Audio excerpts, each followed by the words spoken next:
most, especially the people them with the on the coast. We're losing the reefs and the beaches.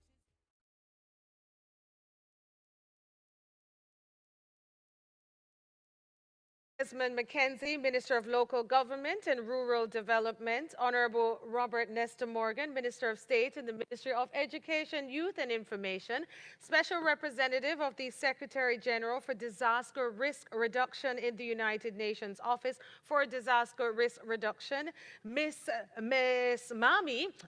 Sutori. Well, I want to say a special good afternoon as well to my UNICEF representative to Jamaica, Miss Mariko Kagoshima, Youth Ambassador for the Office of Disaster Preparedness and Emergency Management, Miss Kayla Gaynor, Permanent Secretary in the Ministry of Local Government and Rural Development, Mrs. Marsha Henry Martin, representatives of other ministries, departments, and agencies of government, youth participants, woo! Let's hear it, youth!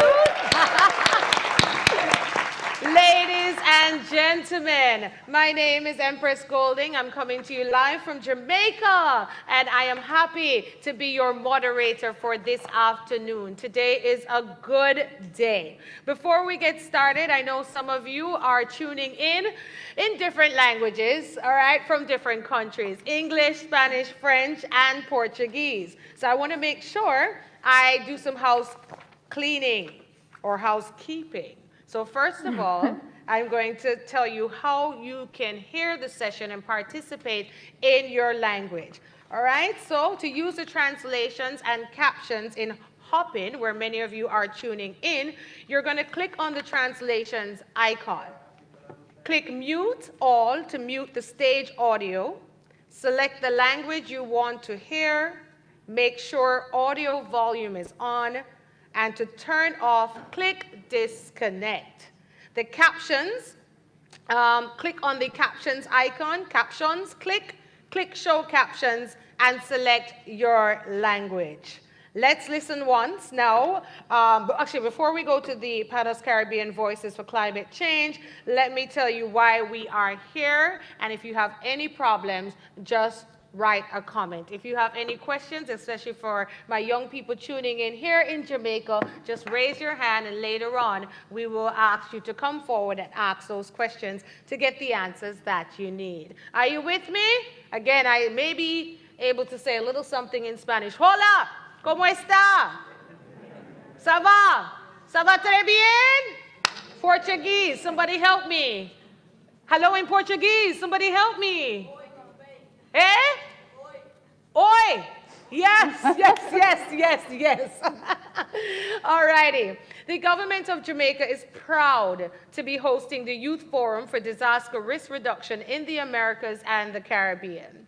The Youth Forum is the lead into the 7th Regional Platform for Disaster Risk Reduction in the Americas and the Caribbean under the theme, Building Resilient Economies in the Americas and the Caribbean. The Youth Forum is a collaboration with the Jamaica Ministry of Local Government and Rural Development, UNICEF, the UN Office of Disaster Risk Reduction, UNDRR, the International Federation of the Red Cross and the Red Crescent, IFRC, the Caribbean Disaster Emergency Management Agency, CDEMA, and the Global Network of Civil Society Organizations for Disaster Reduction, GNDR. Can we all just breathe after all those acronyms? We got it. Ladies and gentlemen, youth, this forum is aimed at providing you, yes, you, the young people, with a voice, your unique views on disaster risk reduction. That's why we're here, to hear from you. This forum will serve as the lead into the 7th Regional Platform and will provide the opportunity for you, yes, you, the youth, to share your priorities, concerns, and proposals related to disaster risk reduction with all the decision makers at the regional platform. Today, you have the opportunity to have the discussion. Isn't that good? Yes. And the opportunity to provide input into the thematic areas on the agenda and provide ideas for following up action to the 7th Regional Platform. The Youth Forum will bring together participants ages 15 to 24 from within the Caribbean, North, Central, and South America. Ladies and gentlemen, my young people, my young people, my young people, this Youth Forum is taking place at a time when the region is responding to multiple hazard impacts, even as we grapple with the response and recovery of the COVID-19 pandemic. Therefore, today, we ask you, yes, you, the youth, to take full advantage of the opportunity to learn from the experiences of the youth in the Caribbean and the Americas who are advocating for youth involvement in disaster risk reduction. It is hoped that at the end of this forum, strategies will be implemented and acted upon that will ensure that the voices of the youth across the region will be shared at the regional platform scheduled for November the 4th, or November 1 to the 4th, 2021, virtually. We look forward to today's dialogue, discussion, and exchange. Are you looking forward to it? Yeah, we got to get excited about this, right? All right, improving our communities, one youth voice and idea at a time. Let's listen to Panos Caribbean Voices for Climate Change, who have made a strong statement about climate change.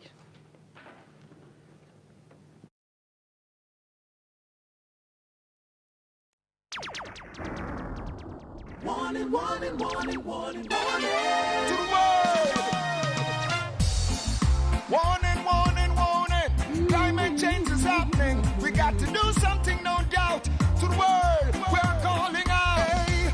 See the signs, they all reveal that global climate change is real. It's not a matter of when or how. Climate change is happening now. Sea levels are rising globally. We're losing our beaches constantly. Ooh, summers are hotter than they used to be. Stronger hurricanes more frequently. You see? Severe flooding, longer droughts. That's what climate change is all about. You know that? We have to do what we have to do. We've got to prepare. Start by being aware. Yo, a long time we are upset the ecology. No, climate change is a reality. No strange weather changes all year round. We can't stop it, but we can slow it down. Small islands will feel it the most, especially the people them with the on the coast. We're losing the reefs and the beaches, flooded in the coastal communities.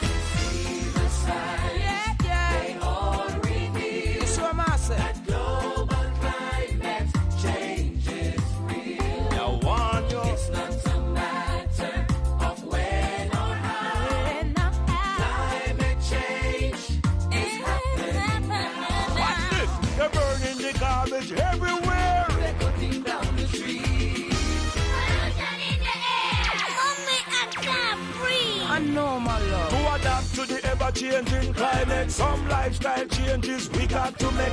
Emission of gases we have to reduce. Turn off the lights when they're not in use. So much of the warming changes we see are caused by human activity. Chemicals poisoning the air. Poisoning the air. Greenhouse gases in the atmosphere. Oh, yeah. This is a warning. Warning, warning, warning, warning, warning. Climate change is happening. For real. We've got to do something. I tell you. Act now. Oh, yeah. It's not a matter of when or how. When or how. Climate change happening right is now. Happening now. Worldwide. See the signs. They all reveal. They all reveal. That global climate change is real. It's not a matter of when or how. Climate change is happening now. Hear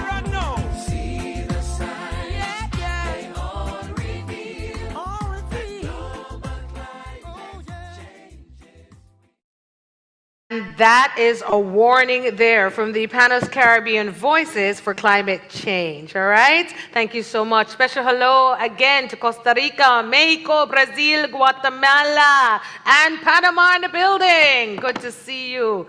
It's a good day. All of these voices from the Caribbean, boy, I tell you, change is going to come. Everybody say a change going to come. Yes, it will. And I love young people. So I'm honored now to invite to speak the ambassador, Kyla Gaynor. Kyla Gaynor is the youth ambassador for the Office of Disaster Preparedness and Emergency Management. Miss Kyla Gaynor, let's hear your voice on this DRR session.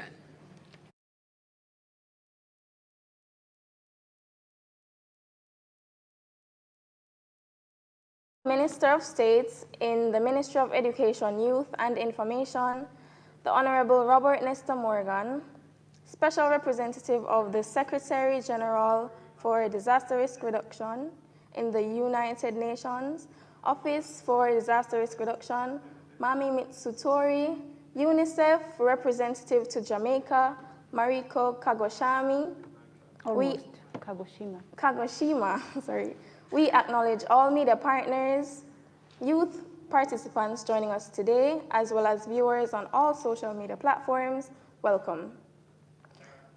As a proud member of our regional community of the Americas and the Caribbean, and a proud Jamaican, I use my voice today in unison with my peers as an expression of how our lives and families have been severely impacted by the COVID-19 pandemic. This disease is very real, and if we are to successfully pivot through each uncertain moment, the adherence to Disaster Risk Management Act plans and protocols in each region with increased public cooperation can significantly improve our way of life and the new norms. I, along with many other youths, have opted to take the vaccine as a way of playing our parts and helping to save lives. Utilizing my local disaster risk management platform, I have disseminated relevant content to assist with positive change. In addition, my fellow youth and I have formed a group called the Global Environment and Restoration Stars GEARS. Our aim is to carry out beach cleanups and research. Although we have experienced major delays because of movement restrictions, still we press forward planning and the process of resource acquisition.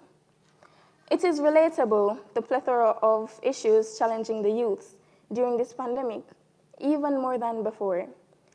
One most prevalent is that of mental health, which has caused a functional imbalance in our school, social, and family life. This, coupled with the appalling acts of physical abuse, has plagued the peace and serenity of my peers and makes me feel helpless, to say the least. I am angered, but hold steadfast to the hope that things will get better. There is a positive side to this global pandemic, and one aspect is that of new job opportunities of youth in several career fields, as well as online and work from home opportunities. Additionally, there has been an increase in scholarships and outreach programs. Youth of the Americas and the Caribbean, we have all experienced some level of change due to COVID-19. Therefore, let us help each other through words of encouragement, checking up on our friends, and being there for them in their time of need. Do the best you can with what you have, wherever you are. We applaud platforms such as this, which provide healthy, robust, and results-oriented communication. My name is Kyla Gaynor, 2021 Youth Ambassador for the Office of Disaster Preparedness and Emergency Management, ODPEM, Jamaica. Thank you. Thank you so much, Kyla. Everybody say it with me now. Do the best you can, with what you have. You heard the words of Kyla right there. The next presenter is Special Representative of the Secretary General for Disaster Risk Reduction, UNDRR, Mami Mitsutori.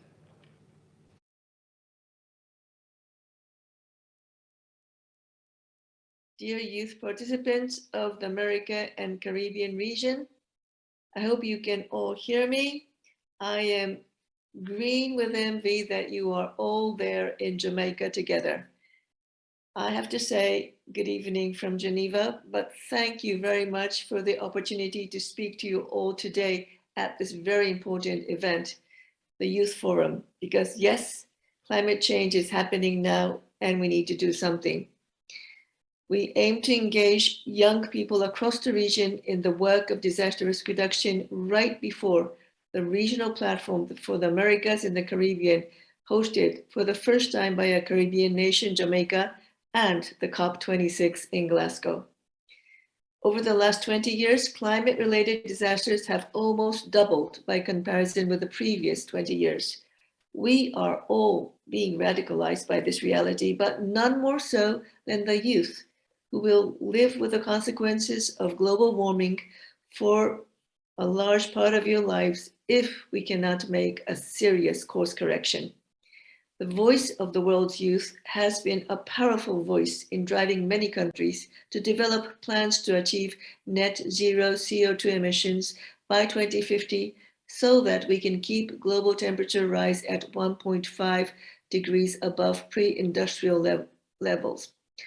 World leaders need to listen to you and will be held to account by you, youth, if plans to increase fossil fuel use remain at levels which make it impossible to meet that target, and if insufficient resources are made available to enable developing countries to adapt to the inevitable consequences of climate change. The Sendai Framework for Disaster Risk Reduction recognizes that many ways of global warming interact with other drivers of disaster risk.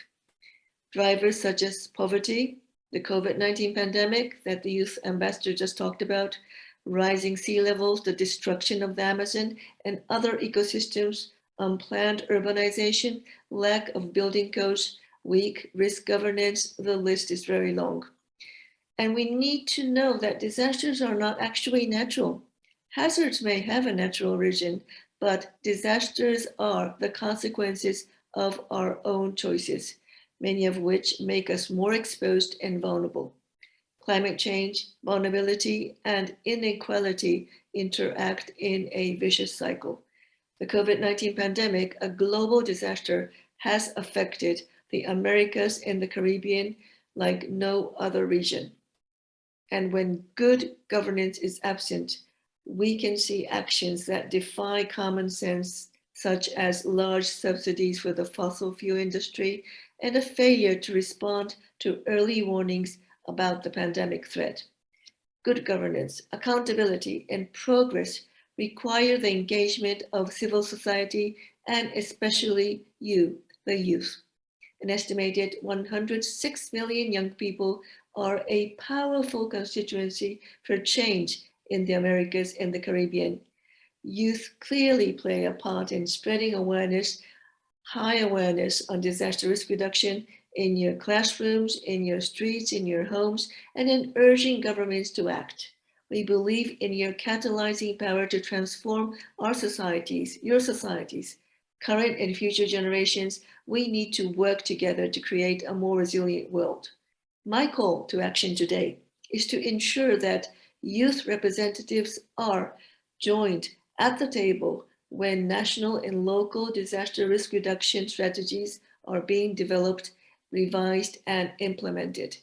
Ensuring youth participation is a key driver behind the UN Office for Disaster Risk Reduction's Youth Engagement Action Plan, which is being implemented in coordination with the UN Secretary General's Envoy on Youth, UNICEF, and UN Interagency Network on Youth Development. I invite you to participate in UNDRR initiatives such as the Regional Scientific and Technological Group for Disaster Risk Reduction. I invite you to affiliate your universities, your schools, and young scientists to support research to improve disaster risk reduction. And I invite you to get involved in the Caribbean Safe School Initiative to make schools more resilient to disasters. Nothing about us without us. Nothing about us without the youth. This is a mantra that UNDRR takes to heart. We value youth as the most critical agent of change. Thank you for your attention and for your power. Thank you so much, Mami Mizutori. Yes, we value you, young people. You know what my favorite P word is? What is it? She said it. Participate. Yes, participate. We have to. Critical agents of change. We must participate. I want to thank her again and also acknowledge UNESCO for being an organizer. So many UN agencies are making this happen. But you see, when teams get together, teamwork makes the dream work. And we young people, I'm putting myself in that category, by the way, we young people have to work together. As a collective, a change can happen. It has been done before in history, and it can be done now. But it is up to you, the young people. So I want to acknowledge UNESCO and say a special hello to my friends in the Dominican Republic who are tuning in. I'll be there next week for 3 weeks.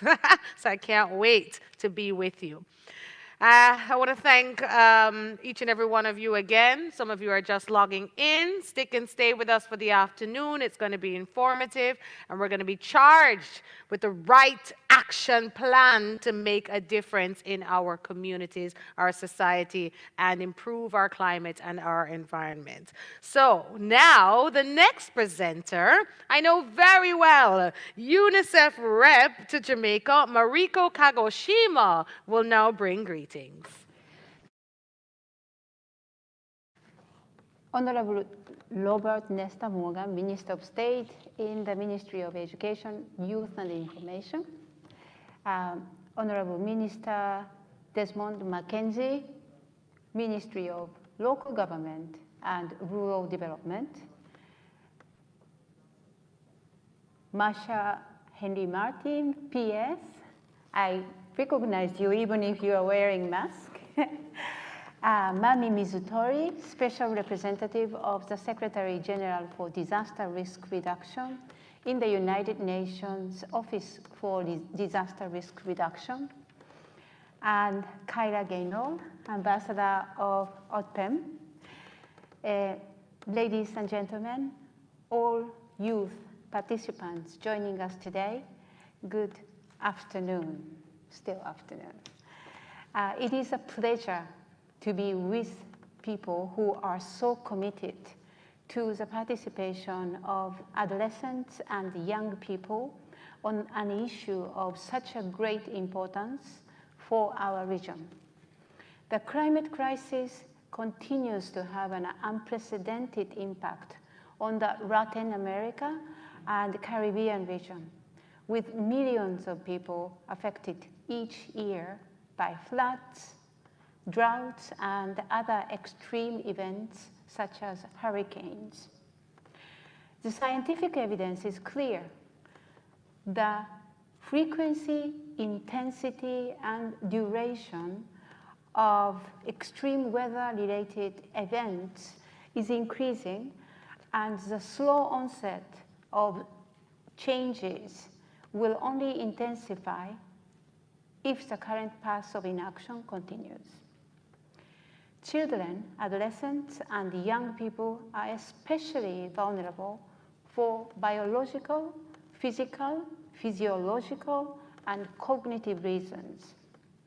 They are the ones who will experience the impact of disasters disproportionately, putting their well-being at risk in the present and in the future.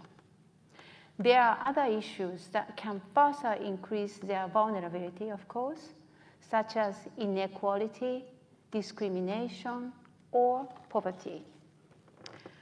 The Sendai Framework for Disaster Risk Reduction 2015 to 2030 calls for multi-sectoral, people-centered practices to address the complex and underlying social, environmental, and economic factors of disaster risk. In order to achieve a greater collective impact, UNICEF is working with and for young people in all sectors to achieve a more integrated approach to reducing disaster risk with a special focus on groups with the greatest vulnerabilities, such as children. We adults are called to promote and make real changes that impact the present and the future of children and youth. It is imperative that climate action and disaster risk reduction actors work together to provide special attention to the specific risks faced by children, adolescents, and young people in the different context and reality of the Americas and the Caribbean. It is our duty to involve them as agents of change and active participants in efforts and initiatives to reduce disaster risk and adapt to climate change. Inclusive and equitable quality education is fundamental to achieve the Sustainable Development Goals and is essential to guarantee integrated development. To ensure resilience of communities and the education sector, the participation of children, adolescents, and young people and the wider society needs to be ensured to result a safe, resilient, and sustainable culture for families and communities. On the other hand, educational services are often not adequately equipped to cope with local climate conditions and other disasters, and are occasionally interrupted by those events, as we have been seeing with the COVID-19 pandemic crisis. It is therefore critical to make comprehensive school safety a priority and ensure all schools and educational institutions have their schools' disaster management plans. Ensuring meaningful participation of children, adolescents, and young people also implies that their voices are heard and acted upon by decision makers. And this is precisely the goal of this forum, to gather and share youth concerns, demands, and ideas with governments and stakeholders at the upcoming 7th Regional Platform on Disaster Risk Reduction in the Americas and the Caribbean. UNICEF reiterates our support to continue working collectively with young people in disaster risk reduction and climate action, leaving no one behind, so we can help to build and rebuild a more resilient world and thereby help ensure safe and sustainable environment for children today and tomorrow. We wish you a good, fruitful discussion during the forum, and once again, thank you so much. Thank you so much, Mariko. Thank you. I heard another acronym coming out of there. I don't know if it's one already. What's your DMP? What is it? What's your disaster management plan? Yeah, we all need one. What's yours? What's yours? What's yours? We all need one, and we're going to find one together today. I'm going to move now for the opening address and invite our Minister of State in the Ministry of Education, Youth, and Information to deliver the opening address, right? The Honorable Robert Nesta Morgan. I'm coming up.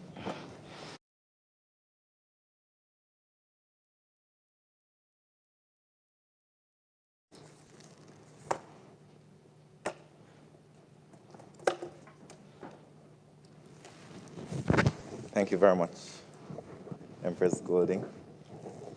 You know, Empress is a very big supporter of children and youth issues. I've known you for how long now? About 15 years. So it is quite appropriate that she was asked to moderate this very important conference, or forum, as they call it. I like conference. Conference sounds more big people-ish. So like we reach a UN now, not true? And the reason why I stand is because I realized that I could not see the persons on this side of the the audience, and I want to see everyone because I think this is a very important discussion that we're having, the discussion of climate change. So let me do the formalities first. I would like to acknowledge Mrs. Empress Golding. Honorable Desmond McKenzie, I don't think he's here, I think he's in Parliament. I left there. Special Representative of the Secretary General for Disaster Risk Reduction in the United Nations Office of Disaster Risk Reduction, Ms. Mami Mizutori. I'm being very careful with these names. UNICEF representative, and here's a good one, Ms. Mariko Kagoshima. Did I do well on that one? I've been practicing. Youth Ambassador for the Office of Disaster Preparedness and Emergency Management, Ms. Kayla Gaynor. Permanent Secretary in the Ministry of Local Government and Rural Development, Ms. Marsha Henry Martin. Good afternoon, ma'am. Also, representatives of other ministries, departments, and agencies of government. Youth participants, most importantly. Ladies and gentlemen, good afternoon. I was sitting down and I was listening, and I have a speech, and I'm going to read some of it. But I was looking on, and I was listening to the presentations, and I recognized that we have 3 disasters that we're contending with, and I call them the 3 C's: crime, climate, and COVID. Shocking, not true? They all start with C. We need to ban C out of the alphabet. And even though when you speak about disaster risk management, the initial idea is how many drains are going to fix, how many trees are going to plant. But in a diverse definition of what disasters are, it's not just about climate change, even though climate change is probably one of the most important challenges that we face currently. But we have COVID, and we have crime. And the important thing is that they're all interconnected. They're all interconnected. How you manage crime can influence how you deal with climate change, because crime is a symptom of disorder, corruption, lack of transparency, and all of these things. And people, if you view them in silos, rather than from a global developmental approach, you may find that you make progress in one area which is defeated by lack of progress in another area. So I just wanted to make that point. I want to thank you for inviting me to the inaugural Youth Forum on Disaster Reduction in the Americas and the Caribbean. I would want to also express my appreciation to the conveners of this program, my colleagues at the Ministry of Local Government and Rural Development, the United Nations Children Fund, UNICEF, the United Nations Office for Disaster Risk Reduction, the International Federation of the Red Cross and Red Crescent, the Caribbean Disaster Emergency Management Agency, CDEMA, the Global Network of Civil Society Organizations for Disaster Reduction, and the Honorable Desmond McKenzie, who actually sent me the invitation in particular. I would also especially want to commend you all for organizing this important forum, I was about to say conference, including our youth in charting the way forward. They bring a unique voice to the table and represent the subset of the population that stands to be most impacted by the increased risk and adverse and diverse effects of disasters. To our youth, thank you for being here from various countries, not just Jamaica, Latin America, and the Caribbean. And I want to appreciate you for expressing an interest and commitment and energy to looking at this very important issue of disaster risk management. And today is a true example of what our youth can achieve as once provided with the requisite support and guidance and space at the table. They will enact the agency required to have the positive outcomes needed to drive our countries towards sustainable development. I think this forum is important in the context of where countries in Latin America and the Caribbean are. If you look at the report by the Caribbean Disaster Emergency Management Agency in 2014, it noted that the second most disaster-prone region in the world is Latin America and the Caribbean. We continue to be hit hard by natural disasters such as droughts, floods, hurricanes, earthquakes, volcanoes. You remember the volcanoes, right? Many Jamaicans don't have any concept of what it's like to have a volcano next door to you, but we have Caribbean neighbors who have suffered serious damage from volcanoes. The reality is that commonplace in the Caribbean disasters are, and it's something that we must accept as it's a characteristic of our geology and our geography, which is why it's important and paramount for us as a region to strengthen our economic resilience and increase sustainability of livelihoods. And I'm confident that today we will move a step further in that regard. I wish to also share some thoughts with you on the critical aspect of economic security for our region. First, the ability for small island developing states to reduce risks associated with the adverse effects of disasters, and not just in the sense of crime and violence, but in how we safeguard our population against the ravages of natural and man-made disasters. I want to also mention to you that the adoption of the Sendai Framework in 2015, which focused on the institution of measures to address the four main dimensions of disaster risk reduction, which are understanding risk, strengthening disaster risk, governance to manage disaster risk, investing in disaster reduction for resilience, and enhancing disaster preparedness for effective response, was a significant step in the global thrust to build back better in recovery, rehabilitation, and reconstruction, and to secure economy and environment for sustainable development. This framework has allowed us to modify and identify the impact of disasters on countries globally, and has shown that in the last decade, the number of deaths and missing persons attributed to disasters has increased by more than 100%. And importantly, between 2019 and 20 alone, there was an increase of 2,000%. Additionally, the direct economic loss attributed to disasters in relation to global gross domestic product over the last decade has increased by more than 1,000%. And in the year 2019-20, by more than 20,500%. Remember I told you about the three C's: COVID, crime. So the one that is really prominent now that is killing off millions of people is COVID. And you see it reflected in the data. These statistics, while not specific to Latin America and the Caribbean, provide evidence that the focus on disaster reduction must be central to any initiative being undertaken for development.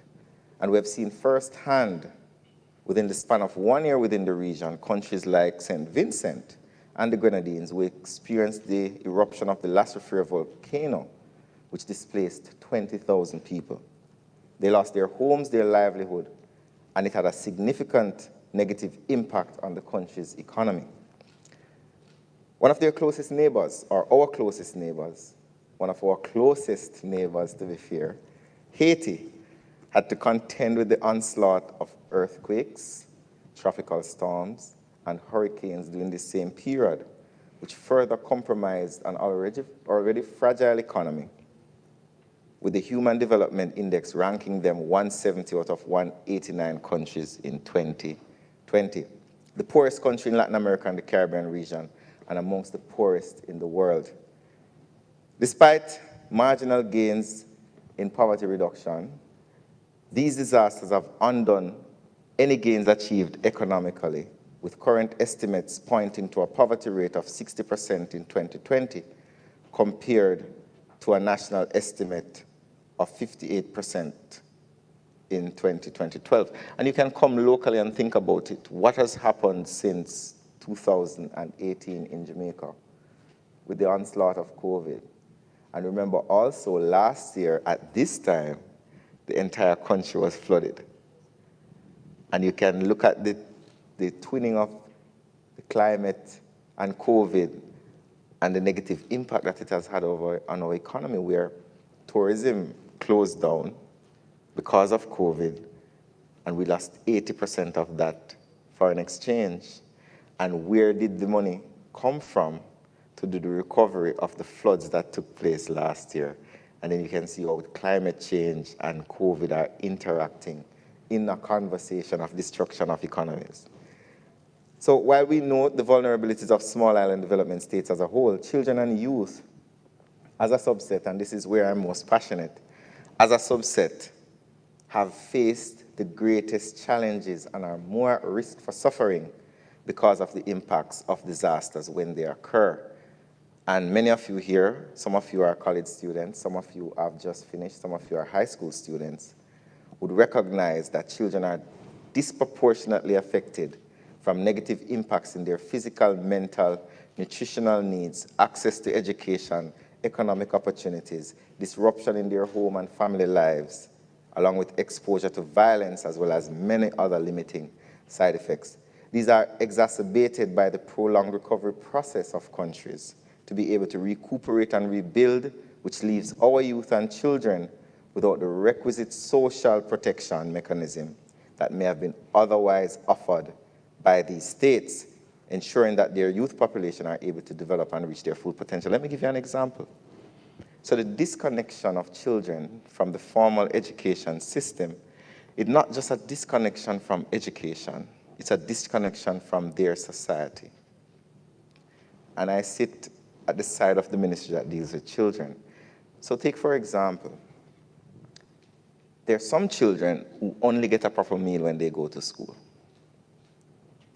That's why we have PATH that gives them 5 meals every week.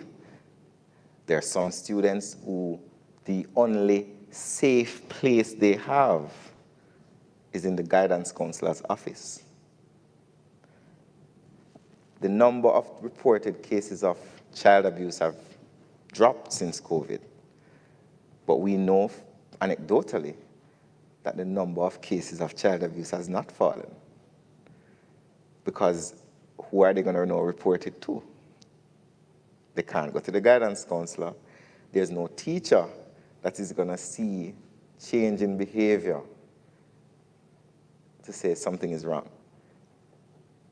So not only does the economic disruption of climate change, lack of water, floods have an impact on youth, but every time something happens that devastates the society, chances are youth are going to be the most impacted because youth tend to be the ones with the lowest voice in the room.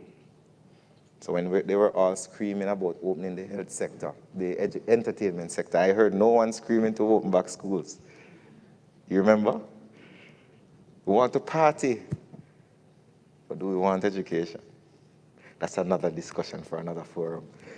In recognition of these challenges and the importance of developing a sustainable means by which to mitigate against them, Jamaica has embarked over the last 7 years on a number of initiatives in response to the adoption of the Sendai Framework geared towards both legislation and capacity building.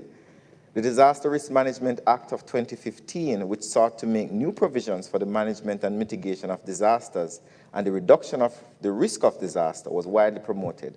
And I think your ministry had a key role in that. Similarly, the Building Act, you again, in 2018 provided a modern legislative framework aimed at reducing the vulnerability of Jamaica's built environment and ensuring public safety has also been improved.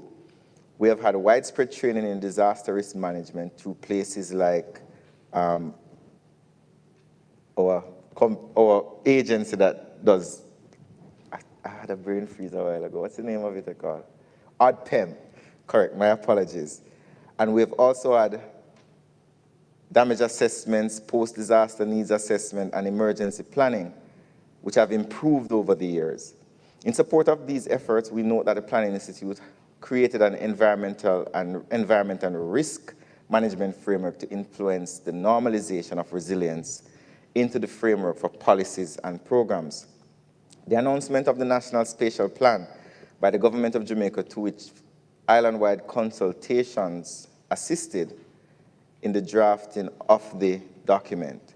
This is expected to address climate change and disaster risk considerations for the improvement of sustainable development and the use of the country's natural resources.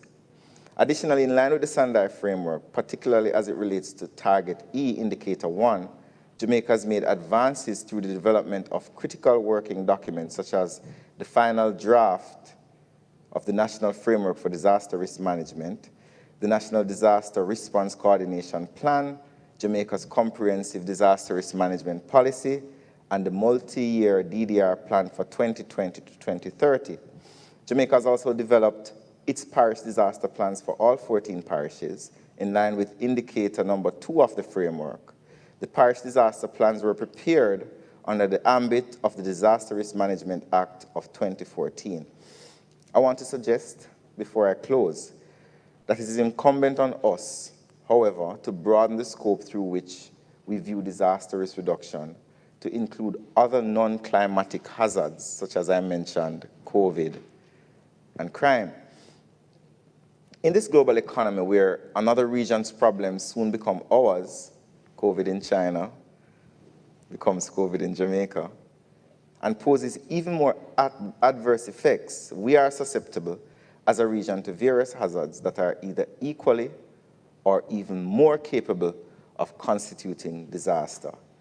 The ongoing pandemic is reminiscent of this. To date, there have been 1.5 million deaths across the world since we recorded our first case in Latin America and the Caribbean. This is in comparison to an average of 7,500 fatalities per year in Latin America and the Caribbean as a result of traditionally seen natural disasters. Similarly, while the resultant economic disruption from the ongoing pandemic is yet to be measured in finality, it so far continues to accelerate rapidly across a myriad of sectors in both developed and developing countries on a macro and a micro level. The social impacts are worsening and are expected to continue that way even through economic recovery. The ongoing pandemic has impacted every aspect of people's lives. Several dimensions of their well-being, such as health, income, wealth, job quality, are being met with a direct negative impact. Other indirectly, my apologies.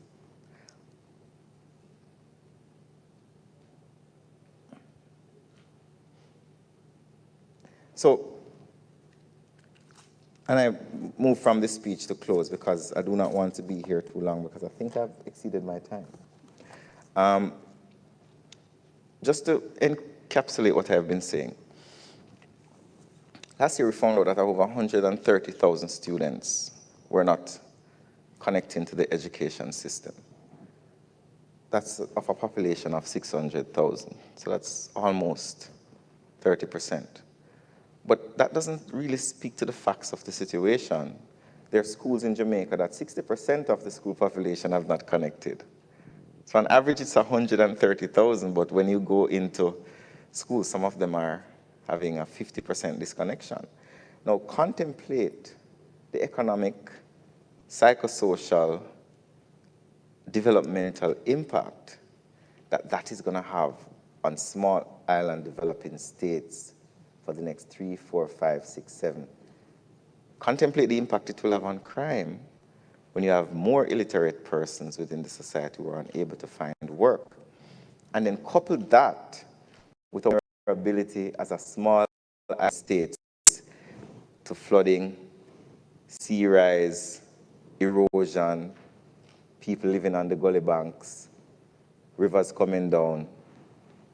And how is it that a government and governments of small island developing states with a diminished quality labor force will find a revenue to remedially impact the devastating aspects of climate change in our societies?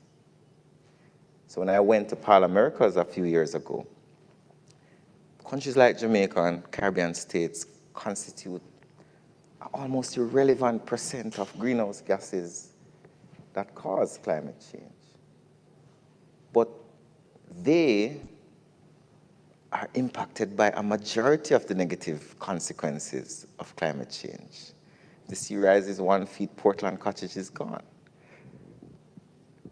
So which is why it's so important that us here as young people who are the inheritors of the debt of our parents, grandparents, and friends in America, China, and other places, we're going to be the ones paying for it. So it's important that your voice is as loud as possible in educating yourselves and your colleagues that the issue is not just about what we do here in Jamaica. We can plant 1 million trees. The issue is about what the world does, because just like COVID, climate change impacts everybody. So I want to express deep appreciation for the invitation to speak at this forum. And I want to thank you for listening so attentively. I hope at least something out of my presentation was relevant to your life. And I ask as young people that you continue to look at the world we live in and seek to collaborate towards positive action of change. Thank you very much, ladies and gentlemen. Thank you so much, Minister. And we can't wait to get back to school. Us moms are going crazy with the kids at home. So it's interesting, Minister mentioned the C words, and I say it all the time. Like, I'm allergic to many C words. I'm allergic to COVID, allergic to climate challenges. But also there's another one that came up, and I'm thinking about cancer. I'm so allergic to it. That's another issue. And I'm wondering what conversations COVID, crime, climate, and cancer have, because the impact of disasters on the delivery of health services is something we also have to have a conversation about. So, Minister, thank you for stimulating thought on the things that we need to collaborate, the C word that he brought up, on, and look at the solutions, right? I'm excited. Are you? All right, thanks again, Minister. We will now be moving into the meat of the matter. The first segment is going to be the plenary session. And I want to say hello before we do that to Tunisia just joined us, and Venezuela and Haiti just joined us. So let's give them a round of applause from Jamaica. Yeah, we made it to the motherland. This is big. And the minister said that it's about the action of everybody across the world. So as much as we're saying it's a Caribbean and Americas session conference, it is a global conference, technically. All right, so we want to welcome. And if you know somebody in another country, DM them and tell them to log on right now. We still have a couple more hours of this conversation, disaster risk reduction. So this first session is going to be, what will my tomorrow be? That's the focus, which will feature the perspective of youth from the Americas and the Caribbean, moving forward in the face of multiple disasters. And you heard them already when the minister spoke. We'll be hearing now from Jamoy Phillips, Jamaican, discussing COVID-19 from a Jamaican perspective, and Aria Laidlow from St. Vincent and the Grenadines. And the minister mentioned, you know, we haven't experienced a volcano here in Jamaica, but they have. So she will speak on the effect of volcanic eruptions in that country. Are you ready? Good. The youth moderators are youth from this very own youth committee, all right, of this event. They are part of the committee, so they will be moderating. They are Sylvia Guzman from the Costa Rican Red Cross and Adrian Reed from the Red Cross Jamaica. So let's start the first session for this afternoon.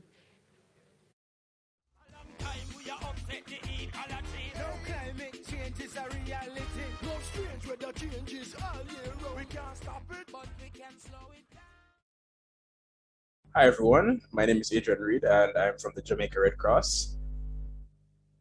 Hola, hola, ¿cómo están? Hi Adrian, it's a pleasure to share this room with you. Soy Silvia Guzmán de Costa Rica, y el día de hoy vamos a estar liderando la primera sesión. Today we are going to hold our first session of this great event. The topic is, how can the youth face multiple disasters, and what is our perspective of what will happen tomorrow? Next, we have young guests from all the region, and we will begin. We have countries like Jamaica, St. Vincent and Grenadine, and we will start with Chamoy Phillips. We will begin with our plenary. He will speak about the perspective of the youth in matters having to do with COVID-19 and how has this pandemic affected the youth. The floor is yours, Amoy. All right. So in Jamaica, we have the Emergency Powers Act, and in order for this act to be to come into effect, which also comes in hand with the Disaster Risk Management Act, as was mentioned earlier by Minister Morgan, what is necessary for these things to come in play, the conditions needed for the proclamation of the Disaster Management Act is our wars, crime, high level of crime, terrorism, natural disasters, and pandemics. And as Minister would have rightly mentioned, that climate change needs to be added to this. I know that I'm supposed to be speaking directly on COVID, which is a pandemic, which is a part of why I like to bring this up, but I'm also a climate advocate, so I have to make a few statements there. So as the president for the University of the West Indies, students today, alumni tomorrow, vice chancellors, ambassadors corps, youth development is something that is critical to my organization as well as nation development. And as it relates to the pandemic, it would have made it a lot more difficult in order to carry out our roles and responsibilities, roles that would also be focused on climate change, programming and volunteerism, and all these activities that would allow us to fulfill the SDG goals. And it wouldn't be youth that alone that has been impacted, but other youth organizations have heavily been impacted. And the reason why these organizations are this heavily impacted is not just because of the restrictions, so that the organization itself will not be able to carry out the activities. However, our human capital in terms of our youth population as youth groups have also been impacted, with the youths facing a diverse array of challenges. These challenges stem from lack of lack of finance. So their parents, for one, would have lost jobs, which means that there will be less funding in the household, and them themselves as students, which is already something quite challenging, being a student and being gainfully employed in order to finance your educational journey, and they would have been impacted in this way. I would have conducted a survey with approximately 217 youths in my contacts, and the sentiments are the same. So in terms of not being able to move around socially, it has impacted them a lot. And not only does it impact them directly by not being able to see their friends and socialize, but it spirals and affects their mental health. And with this, you know that it's a continuous spiral of adverse effects. So needless to say, it has also affected their academic performances for the most part, not being able to have face-to-face lectures versus online activities where if you're a believer in Christian faith, you know that church is online, you know that your socialization models are online, school is online. When you're participating in your leadership activities, all of your meetings and your execution process is online, and this would cause fatigue again. So we are seeing high levels of depression and stress within our youths, and there are very little avenues in terms of seeking help as it relates to their mental health. So another area where I'm seeing where my youths have been affected is that they say that their level of spiritual life has been dampened because, you know, fellowship is critical to faith. So iron sharpeneth iron. So you need to be around persons with the like spirit in order to sharpen your spirit so you can be more productive. And these are some of the areas. There are more, and I'll be looking for, I am currently searching for one of the paragraphs, many paragraphs that I had to read when I asked the question to my youths. And trust me, when reading some of these paragraphs, it shook me to the core because I didn't know that my youths were going through this much. I spoke to a counterpart in Trinidad, and she's a person with physical disability, and she is unable to, because of the restriction, she's unable to get her physiotherapy. So her physical disability has been increasing, and there's no progress for her. And the pain alleviation process, so she's there in pain, having to go to school online, which is affecting her mental health.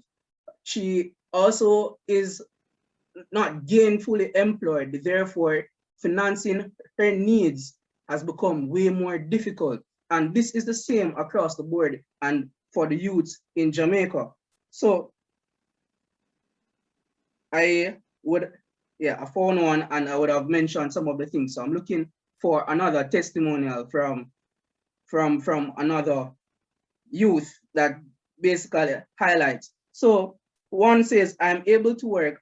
So there are positives and negatives, and one positive is that one person is able to work while going to school. So in one instance, we see where youths are being unemployed, and in another instance, we see where youths are able to get employment, and this all depends on the sector and that they are focusing on, and the field of study that they are currently in, and also their age range, because you know that for the high schoolers, those students wouldn't necessarily be seeking employment at this stage, but for the university students, some are able to find for their field, while some won't. So one of the positive is that persons can be able to go to school and work at the same time, given that everything is being done remotely. So they're able to save money and to get more stuff done. For me personally, I would have oversubscribed in leadership positions and involvement in the overall development of students.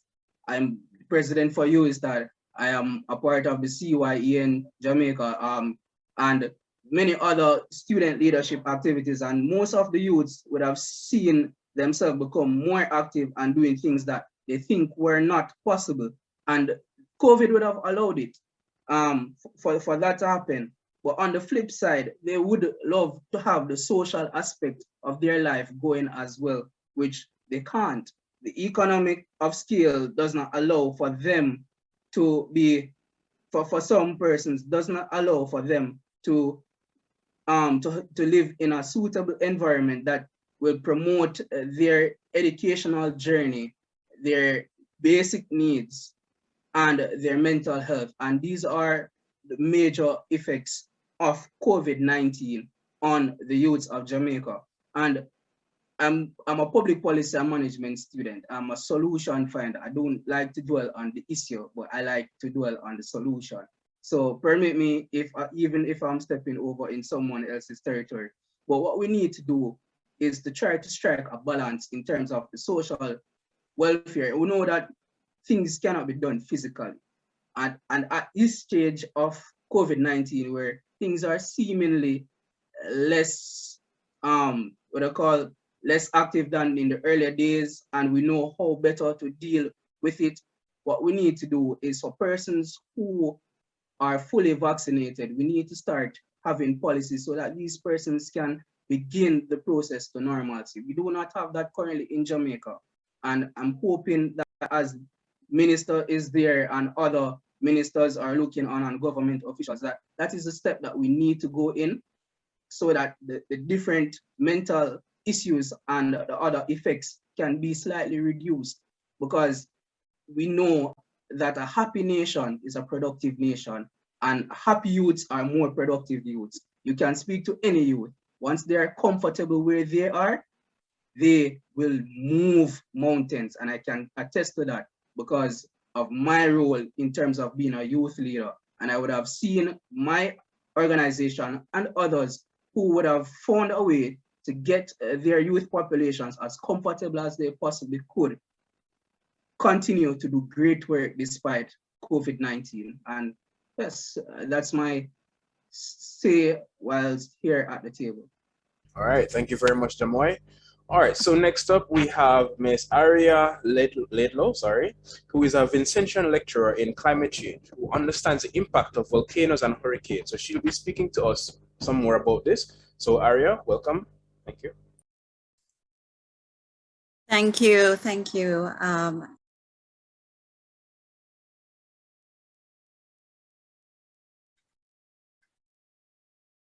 Okay, yes. Thank you. It is indeed such a pleasure to have the opportunity to speak this evening as it relates to disaster risk reduction from the Eastern Caribbean perspective, because I think we sit in such a very interesting position. Now, the Caribbean, as we know it, is no stranger to natural disasters. According to studies from the IMF, since 1950, of the 511 disasters worldwide, 2/3 of those occurred within the Caribbean region. The analysis further also indicated that natural disasters were 7 times more likely to occur in the region. And if one does incur, we are 6 times more likely to incur some sort of damage. And it is important to state here that given the current trends, because as Caribbean people, we know that climate change is existential to us, and the future forecasting trends, that these natural disasters will be further compounded and amplified.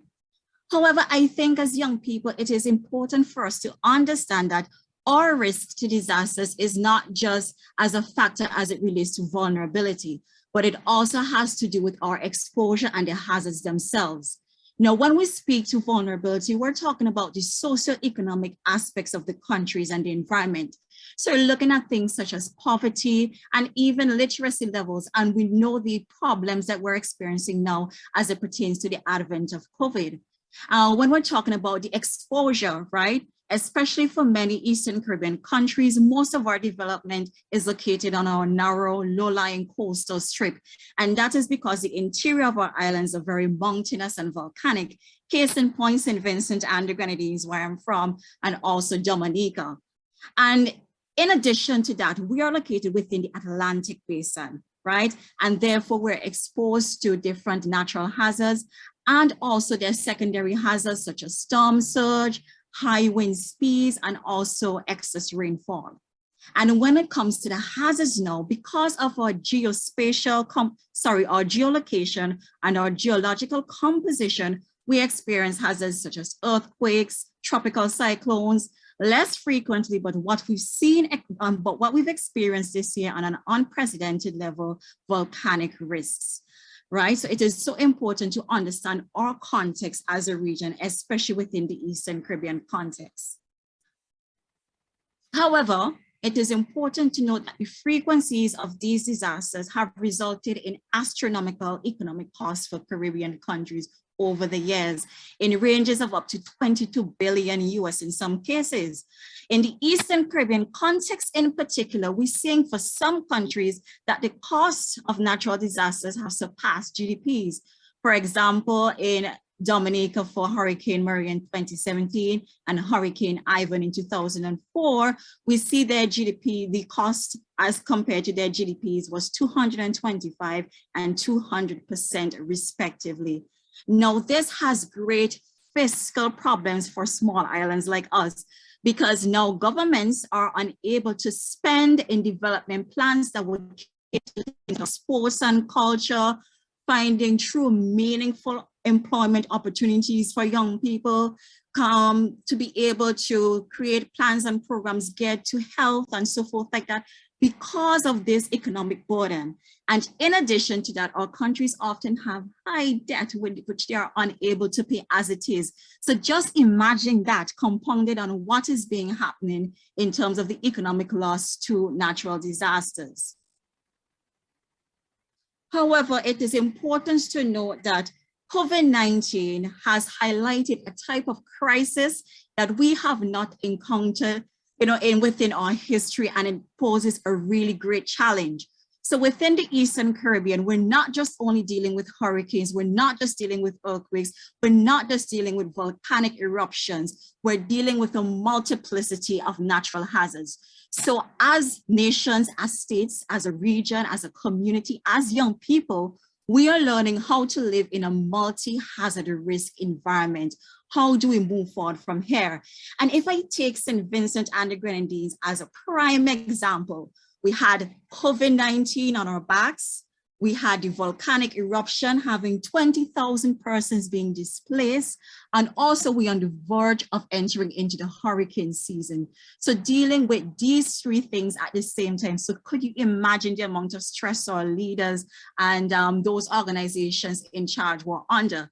In addition, as it pertains to young people, they now not only had to deal with being home and learning online, which many really do not favor because of COVID-19, but having actually to move from their homes. I had many students had to sit within shelters and still be able to come to class and pay attention online.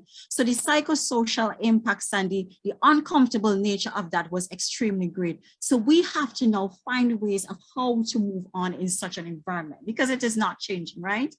But I just want to make mention here that we are not alone in this fight. There are a lot of regional and international initiatives and organizations who are in the fight in terms of disaster risk reduction and helping us to pave a way forward. And just to name a few, not leaving out anybody, you have the regional response through the SEDEMA CU. You also have international organizations offering social protection mechanisms such as the World Bank and the World Food Program. You also have innovative financial schemes coming on board through organizations such as the Caribbean Catastrophe Risk Insurance Facility. And it is important to bring finance into this because whether we like to believe it or not, the countries are strapped for cash. And if we as young people are able to move forward in a resilient way and are able to adapt to the future we have, our countries must be able to finance those efforts and be able to prepare for the worst case scenario, which is a cost in itself. So in terms of moving forward, what is the outlook? And I just like this little slide here to show the picture at the bottom, which is an image from our Stronger Together campaign, which was initiated by the Organization of the Eastern Caribbean States to raise funds for St. Vincent and the Grenadines. So this gives us an idea as how we can really move forward, bringing our expertise and our resources together and our minds and our thoughts. So I'm not going to go through these lists of recommendations, but just to note that especially for young people in paving our way forward, it is important for policymakers and administrators to understand that we need to pivot away from our business as usual as it pertains to developing our educational frameworks and so forth like that, creating employment opportunities for our young people. One of the recommendations we have here is that disaster risk management must be integrated into all sectors, including education. And I'm not just talking about having it as a subject in geography at secondary school, but starting from year small, understanding what are disasters, how to respond, and what is your responsibility as a young person. Also, ensuring that the plans and policies that we develop are gender responsive and are socially acceptable by different vulnerable groups within our communities, including youth. And if we're talking about youth, we have to look at the intersectionality of it. So youth from indigenous communities, youth from rural communities, youth, young people who are women, young people from the LGBTQI community. So our plans and policies must entail all these different aspects. In addition, have civil society organization and trusted community groups involved in the overall planning. I think I heard earlier before that there was a mention of giving young people agency, right? So being able to have a seat at the table, not just as a check mark, but from the initiation stage, being able to really pave the way forward because it's our future, right? And we really have to have a more integrated approach and more involved and meaningful and intentional engagement as it pertains to paving the way forward. So for Eastern Caribbean states, we have a lot to cope with as it pertains to tackling these multi-hazard risk environment. There is no blueprint. And of course, there is no simple way in going about it to ensuring that young people have a resilient future, but just note that now is the time to act. So I hope from this forum, policymakers regionally, nationally, and locally can really make the steps to such a path for us. Thank you so much.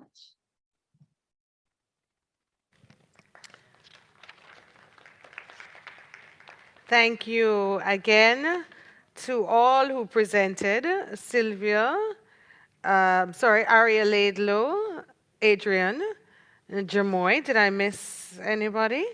All right, that was it. Thank you so much for sharing your stories. I left there with something from Jamoy as well. Happy youth, more productive youth. Are you all happy? Young people here in Jamaica, are you happy? We need to check in on each other. Venezuelan youth, are you happy? Where else are they tuning in? Dom Rep youth, are you happy? Costa Rica, are you happy? Because as Jamoy said, happier youth, more productive, right? And we need more productive young people in our world. We're going to move now to a question and answer segment right here in Jamaica.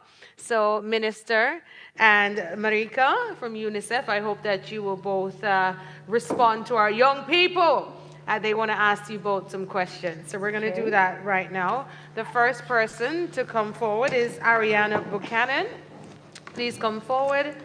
Marika Kagoshima and Minister Robert Morgan will respond to you. There she is. All right, the floor is yours. Go ahead. Good afternoon. I am Ariana Buchanan, and I am the Deputy Junior Mayor of the City of Montego Bay. This question is directed to both Minister Morgan and our UNICEF Ambassador Kagoshima. The question is, how do you suggest the increased inclusion of youth in the ongoing discussions of climate change? And how do you think you can sustain this inclusion? Okay. So who would like to go first? You want to go first? Thank you. Thank you very much, Ariana, for your question. And it's a very important question. I think one of the first things that youth have to recognize is the reality of their existence. I think a lot of young people, and I myself probably suffered from the same ailment, did not recognize their power. They don't. Especially youth who come from small island developing states. They perceive that they're disempowered, but they're not. So let me give you an example. Youth comprise the largest segment of the population by ratio. Youth are significant consumers of products, whether it be food, entertainment, transportation, and so forth. But in many cases, youth leadership does not contemplate themselves outside of the silo of their particular geographic space. If you look overseas, however, it's different. That young lady from Europe who is going around the world advocating for climate change, she just finished high school. The young lady who was attacked by the Taliban in Afghanistan, she is going around the world preaching about human rights. The space is there for young people in small island developing states and Latin America to make their voices heard, but they have to unite and they have to advocate. So the only way that you will sustain youth participation, especially giving people who are us a voice, is that if we facilitate a space at the table for young people and young people take the space, right? And it doesn't mean that every young person is going to become a leader. What it means is that we have to create a space for young people to become leaders, and when they do become leaders, we fertilize their leadership so that it can grow. I see a lot of young leaders here who can advocate for climate change. but then you have to develop the passion to do it, because advocating on issues like climate change and human rights is a lifelong commitment that has incremental advances and incremental retreats. And I think that is the reality of it. So how do I suggest youth inclusion in climate change? The doors are opening for young people, they need to enter it. How do I suggest it sustained? Youth who enter must bring others with them, because that is the only way we're going to have a procreation of the ideas so that it continues by generation and generation and generation. Let me give you a simple example of it. My prime minister became a prime minister at 35 years of age. I became his director of communications in 2016. I was approximately 36. I was the youngest director of communications in the history of Jamaica. The person who is now director of communications who follows me is younger than me and comes from the same high school, Clarendon College, right? So the point I'm making is that when you get, as young people, into a space like here, where you are able to sit at the table and have conversations like we're having, you have to bring others with you. And as you ascend up the leadership ladder, you have to bring other young people up with you, because you will not always be young and your ideas will not always be trendy and cutting edge. So you have to now dip into the pool of other youth who are younger than you and train them in leadership so they don't have to go through the challenges that you went through. And I think that's the best way it can be sustained. So yes, government has a lot to do with it, NGOs have a lot to do with it, but young people also have an obligation to participate if they're invited to the table. I don't know if that answers your question. Thank you. Kogashima? I would suggest 3 things. So, as Minister said, there are spaces, but then sometimes the spaces are made, but not truly made for you. It's like you have to be here because you're young, So I think it's important for the young people to recognize when you are there, but your voice is not heard. You have to demand to be heard, right? You cannot be utilized as a tokenism of being a youth, being there. So I think one is make sure that your demand is heard, your participation is real. Second one, I would suggest that the young people who participate in those events and in the inclusion of the climate change discussion, etc., make sure that actions that was promised are followed through, because there are lots of promises or action points, but you have to ensure that those promises are kept and followed through. Accountability has to be, you have to be a citizen that watches that things are going well. And then the third one is a continuous networking, because Jamaica is a small island country, but if you network with all the young people of SIDS, small island development states, your voices are really strong. So I would say 3 things. Make sure that your voice are really heard and then participation is real. 2, follow up the action points that were promised to you. And 3, networking. Make your voice bigger by effectively networking with the young people from the similar conditions. Thank you. Thank you so much, Ariana, Deputy Mayor. And Minister, you're talking about Greta Thunberg. Yes, Greta Thunberg is her name, and she has really amplified the voices of activists. So it's about amplifying your voice, getting out there, networking. Minister told you, you are the majority. Majority rules, right?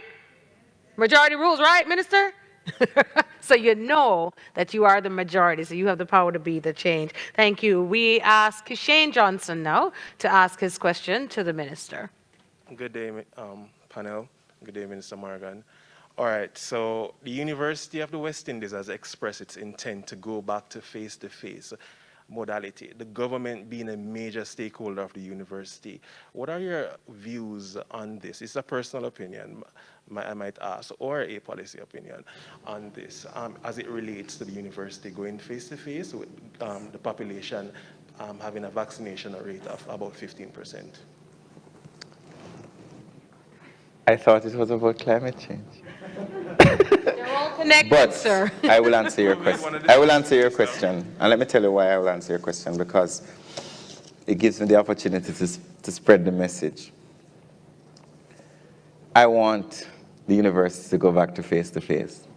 As a matter of fact, I want all high schools to go back to face-to-face and primary schools. And I think the Prime Minister is probably just about now announcing that some primary schools and early childhood institutions, public institutions, will be going back face-to-face. Probably about 200 of them thereabout.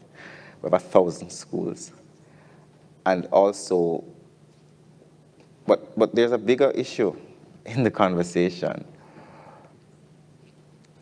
So if you look at the entire world, India's vaccinated 1 billion people. There's nobody more religious in the world than Indians. So that's one point. America is probably at 60% now. America has more conspiracy theorists than any other country in the world. Australia has had some of the most restrictive anti-COVID measures. Australia is not necessarily somewhere where everybody in Jamaica would want to live because of the environment. It's not as beautiful as here. But we, for some strange reason, have become anti-science in many cases and very untrusting of something that we've been used to for our entire lives.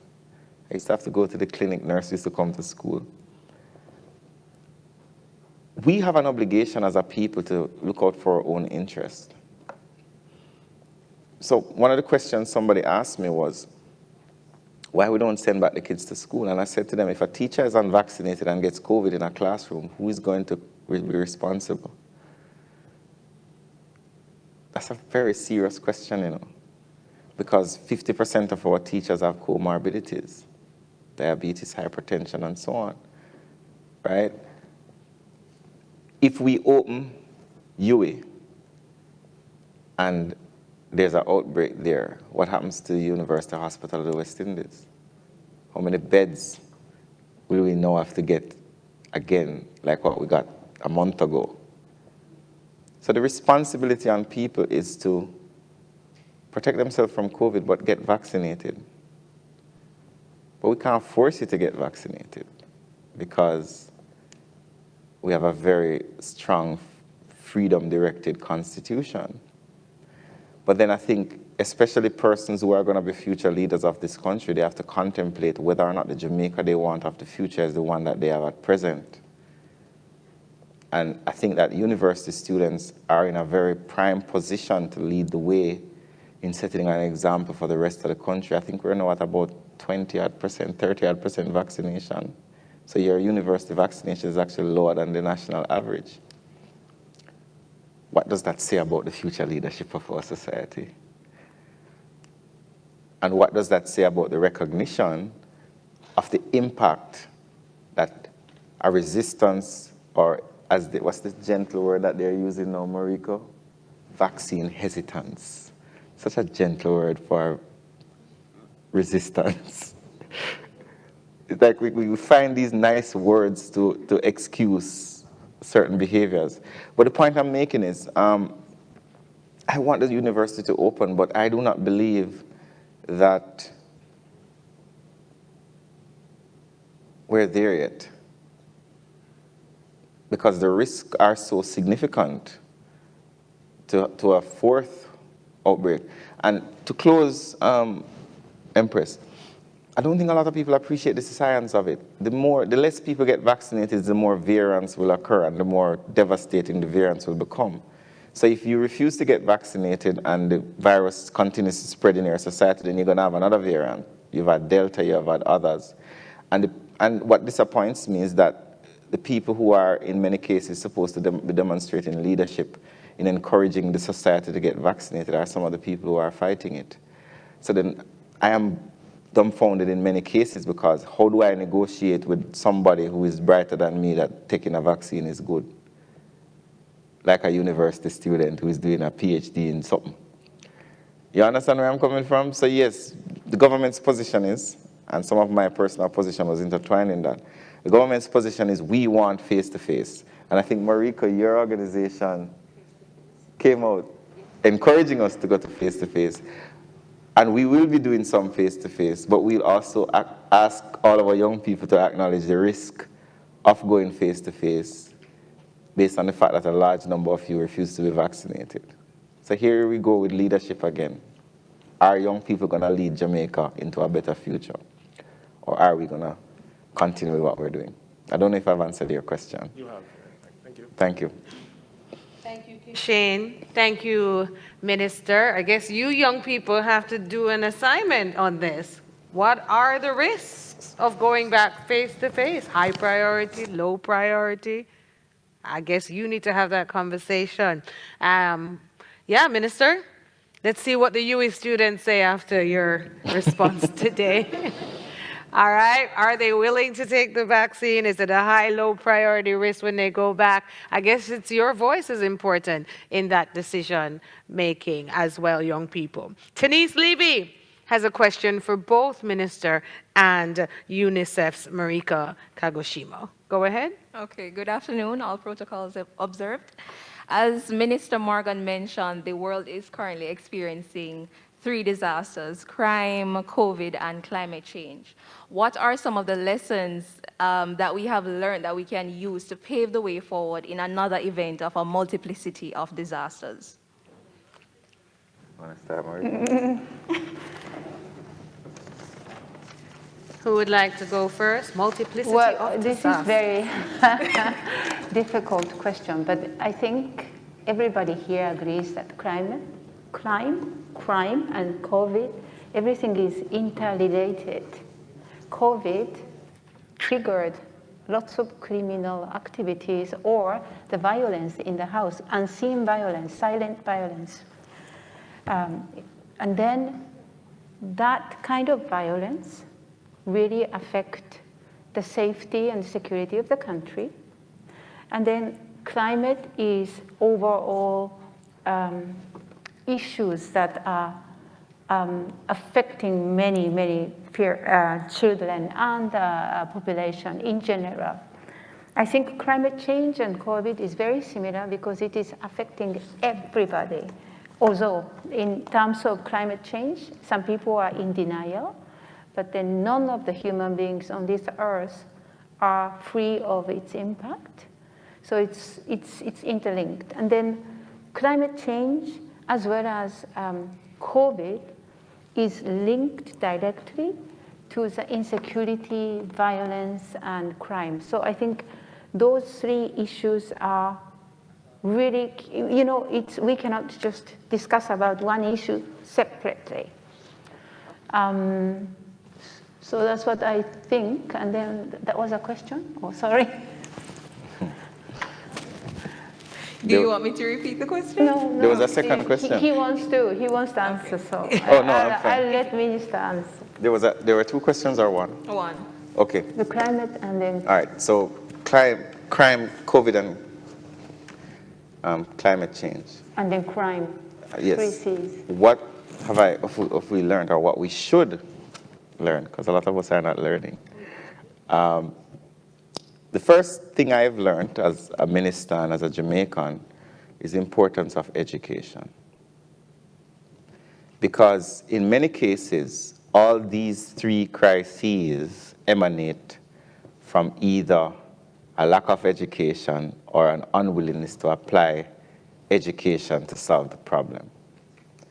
So for crime, the young persons who are committing crime, which the majority of them are, let's go to violent crime, not necessarily white-collar crime. They're between the ages of 14 and 29. Majority of them have been abused. Majority of them have come from broken homes. Majority of them do not have good educational outcomes coming out of school. So they are either influenced or turned to deviant behavior which eventually leads either to their incarceration, death, or other negative outcomes. So education solves all three, including climate change. An understanding of the impact that your action as a human being and human beings generally has on the environment can cause significant change. For example, Goat Island. When the public became educated as the importance of Goat Island, that it wasn't just about goats, you saw a national feeling that we should not put a power plant there. When we educated people about the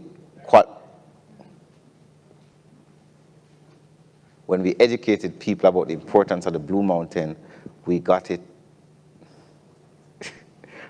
with Sorry, we're just having a little distraction over here. Something was happening. Go ahead, Minister. I'm sorry. When we were having discussions about Blue Mountain and its importance, we turned it into a UNESCO heritage site because it's important, as well as Portland Cottage and so on. Same thing with the cockpit country. So the education improved the outcomes of the conversation on climate change. And as we educate more people globally, you see more people becoming more conscious about the use of plastics and how they do waste, people concerned about microparticles in the ocean and so forth. So education is the key to solving all of these problems.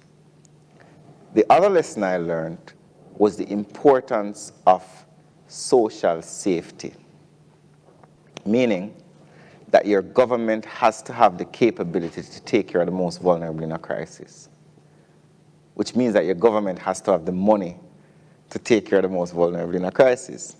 So we've spent about $20 billion since COVID started just trying to take care of people in a crisis. In that social safety conversation is also psychosocial safety as well. So you have, as Prime Minister would call it, the hardware, which is the money and the food packages and all of that. We also have the hardware, which is how do we help persons who have been locked up in their house for 18 months, or children who have not seen their friends for 18 months, or their teachers are not allowed to go out and play. The zoo is closed, Emancipation Park is closed, they have not been able to socialize and develop their own personalities. So the two sides are very important, the hardware and the hardware, in creating a wholesome person. The other thing that I have learned as well is that small island developing states will never survive without having a global voice. Because the reality is, as I said before, we could plant the entire Jamaica of trees and it wouldn't have any impact on global climate change. It might impact the microclimate in Jamaica.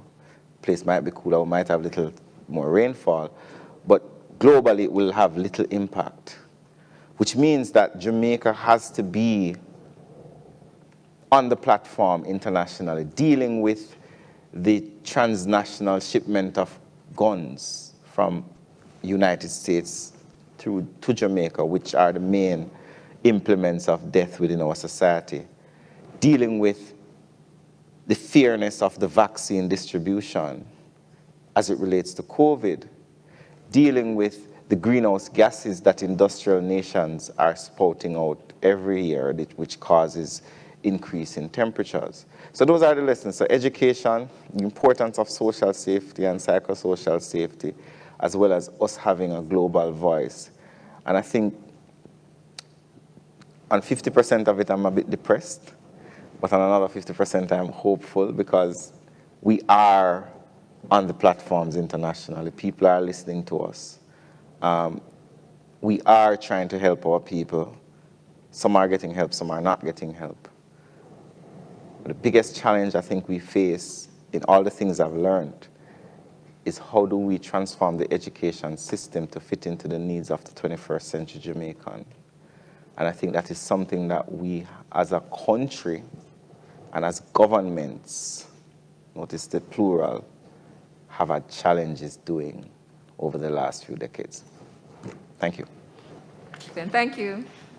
Thank you, Denise, Kashane, and Ariana. Thank you, Minister. Thank you, Mariko, for this session. We're going to move into the next session now with Adrian. As he gets ready, we're going to play some music from the Panos Caribbean Voices for Climate Change.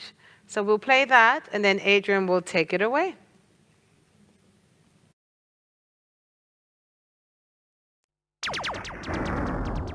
Warning, warning, warning, warning, warning. To the world.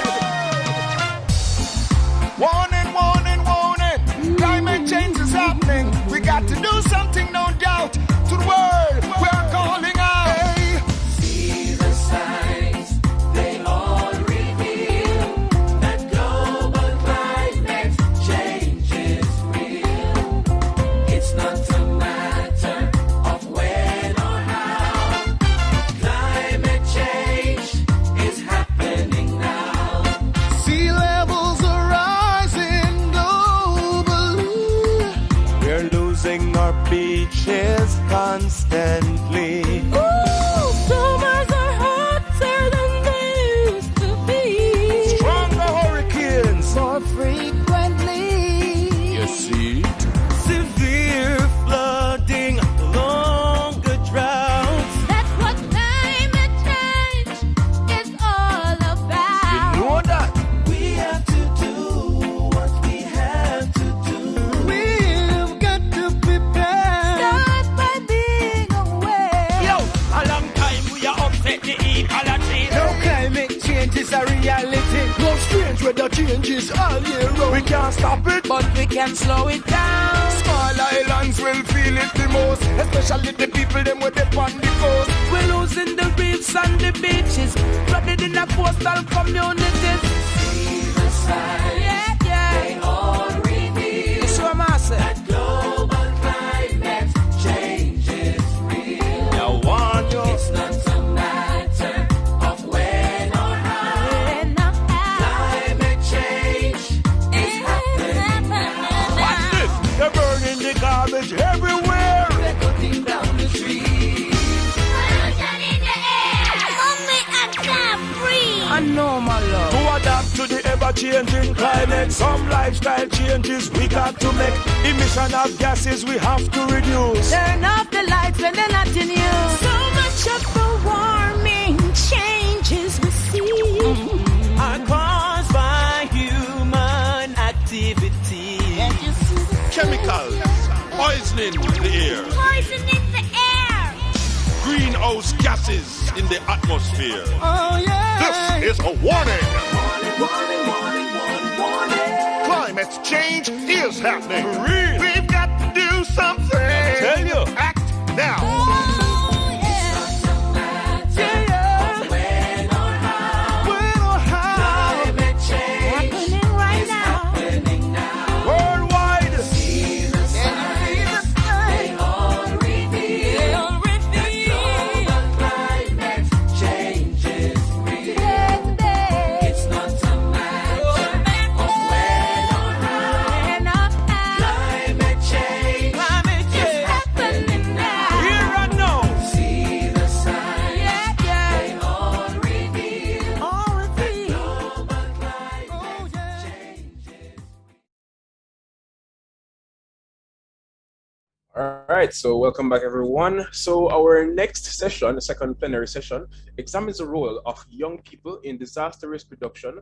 So we have CC Zhu, Natalia Gomez, and Barbara Neira, who are from North and Central America, respectively. So CC, who will be our first presenter, is a 16-year-old from Saratoga in the United States.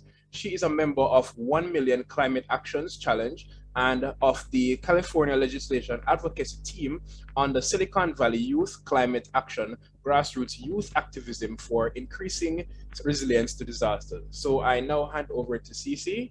The floor is yours. Thank you.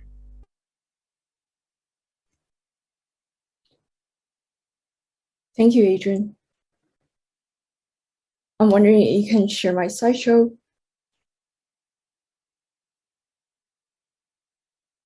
Okay, awesome. So hello, everyone. It is my pleasure to participate in this global disaster risk reduction discussion from the United States of America.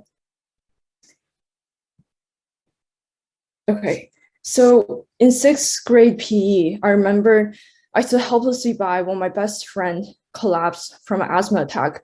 Her face turned pale as she struggled for breath. Her mask wasn't on. At the time, I was living in China, where we wore masks every day, years before COVID was to enter our lives. I didn't know what had happened to my friend at first, what triggered her asthma attack. I feared for her life, unable to help her. Later at home, I checked my phone. The PM 2.5 level was above 500. At that moment, I realized the risk regarding those minuscule particles, which took on new meaning in my life. And that is my climate story, the story that made me decide to dedicate my life to combating climate change as a member of the future generation. Actions always come with a cost, and I'm proud to finally embrace that piece of aching memory, knowing that I have fought and I'm still fighting to reduce global risks from climate disaster.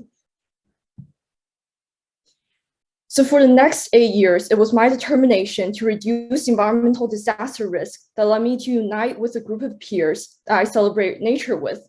We went on hikes, organized citywide Earth Week celebrations, and this year, in an effort to improve environmental literacy at my high school district, we have created a climate curriculum that highlights the concrete climate actions for youth to take on that has reached more than 8,000 students so far. And as a youth, I learned the power of my voice as I took on the role of writing editorials for a local newspaper, advocating for solar panel installation on campus, conservation of water, and zero waste lifestyle. And it is through reading about risks regarding green gentrification and asbestos town that I took on the role of leading a state-level advocacy team. It is through learning about the risk of wildfire imposed on farmers' health, as there is an insufficient supply of N95 masks, that I met with governmental representatives across my state of California to discuss environmental justice, literacy, and disaster risk reduction.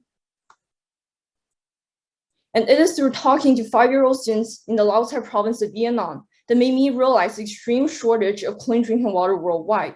So I found the 1 Million Youth Action Challenge and became ambassador in determination to create concrete, effective, measurable, and attractive climate actions and lead international water conservation efforts.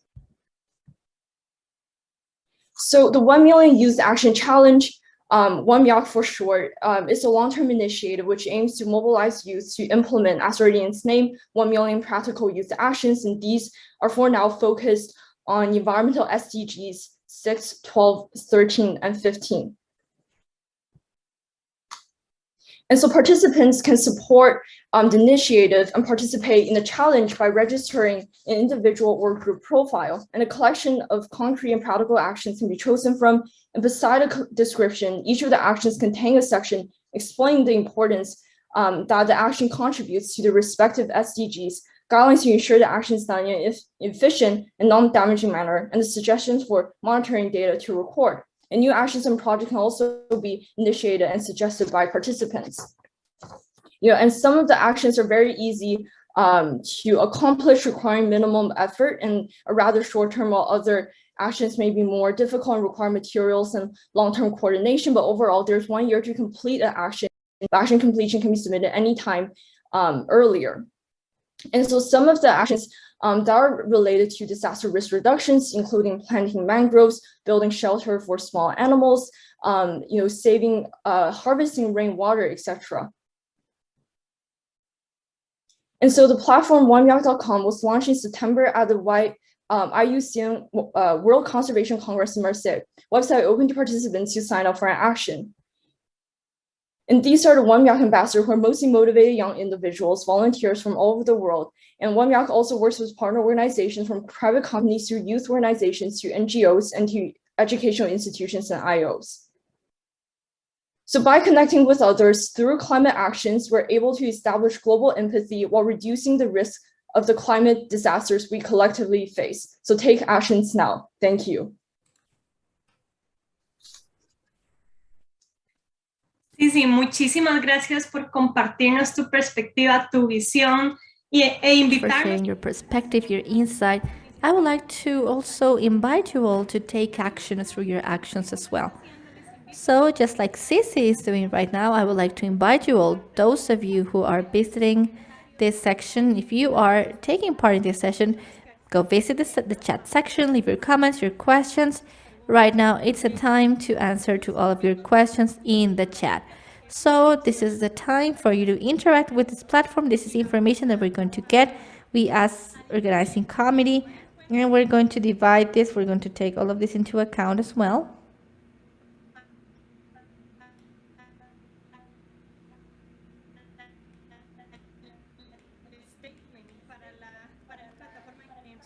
And we also have a statement for the platform that we have. We have another colleague from Costa Rica. She is going to be addressing the defined or indices. So, Natalia, please go ahead. Hello, thank you so much. Lydia, thank you so much. Everyone, it's such an honor to be here today. So today I'm going to talk about the participation of young people in national determined contribution or NDCs. I would like to start just addressing what are these NDCs. NDCs are the foundation of this Paris Agreement to meet these long-term objectives. So these NDCs are the paths or route maps for countries to be able to meet their goals in terms of mitigation and action. So why is it important that young people take part in these processes to update, to develop, and also to implement these NDCs? Well, precisely because we, as youth, beyond being a key component of these decision-making processes, specifically decisions that will have an impact on our lives, we are capable of offering solutions and also just bringing new options to the table as well. If we think about disaster risk reduction, the youth is not only important as members of grassroots organizations or for climate-related events, we are persons with a professional career who can provide new solutions and also share new technologies. So I would like to mention this process of Costa Rica. Last year in 2020, we updated our NDC and we had the comprehensive participation of young people. And I'm talking about comprehensive because we are taking part not only in an area of consultation, we're also taking part in co-building, in co-construction spaces with other people. So we take part as key stakeholders as part of this process. And I would like to also share with you that this process in Costa Rica was twofold.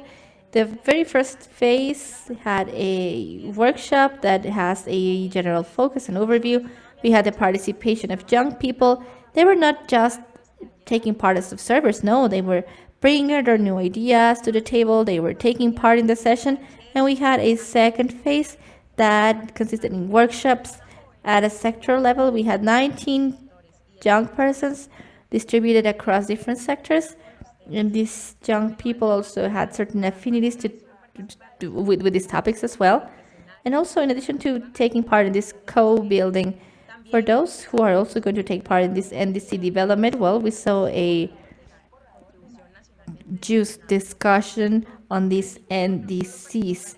And this allowed not only taking part in the previous stages, not those scenarios that are going to feed into those NDCs, but once we had the final draft, we held a discussion where young people started just to provide as well, just talking about some input, and also we were distributing and we were integrating all of this, and also the NDS modifications, and also we had new points as well, where new people, and well, we were just discussing in terms of climate change as well, and also on key actions, and also in terms of the NDS. In terms of this workshop that we had, and also we tried to just build capacities, build skills, so that all young people could just get more knowledge or more baseline. And the second part was the integration of young people from different organizations. And trying to have representation, to have distribution throughout the national territory. And about key aspects in Costa Rica, probably if we want to replicate what is happening in Costa Rica, should ideally happen in other countries, because the participation of the youth in the NPCs is a need. Some key aspects happening here is that there was a political willingness for the youth to participate in climate change actions, and there's active support of the Ministry for the Youth, key support of UNICEF, and also the direction in charge of climate change involved as well. In the youth, this is an organization where I participate, and different youth from other organizations were incorporated. And something else that is key is that we build upon previous successful things as the local conference of youth and the development of integration of the youth in young generation for COP25. In the next COP26 conference, this will also happen. And something else, because I know I exceeded my 5 minutes, is that at the end, in the national contribution, some actions or commitments have been defined that are the result of the spaces that were developed with the youth, which is an annual youth forum with workshops or activities for the strengthening of the skills of the youth and integrating the youth in processes of climate change. This was the Costa Rican example, and it's a great pleasure for me to be here. All right, thank you very much, Natalia. So Barbara, who is our next presenter, is from Chile in South America, and she will take us through careers and innovation for youth in disaster risk reduction. Barbara, the floor is yours. Thank you.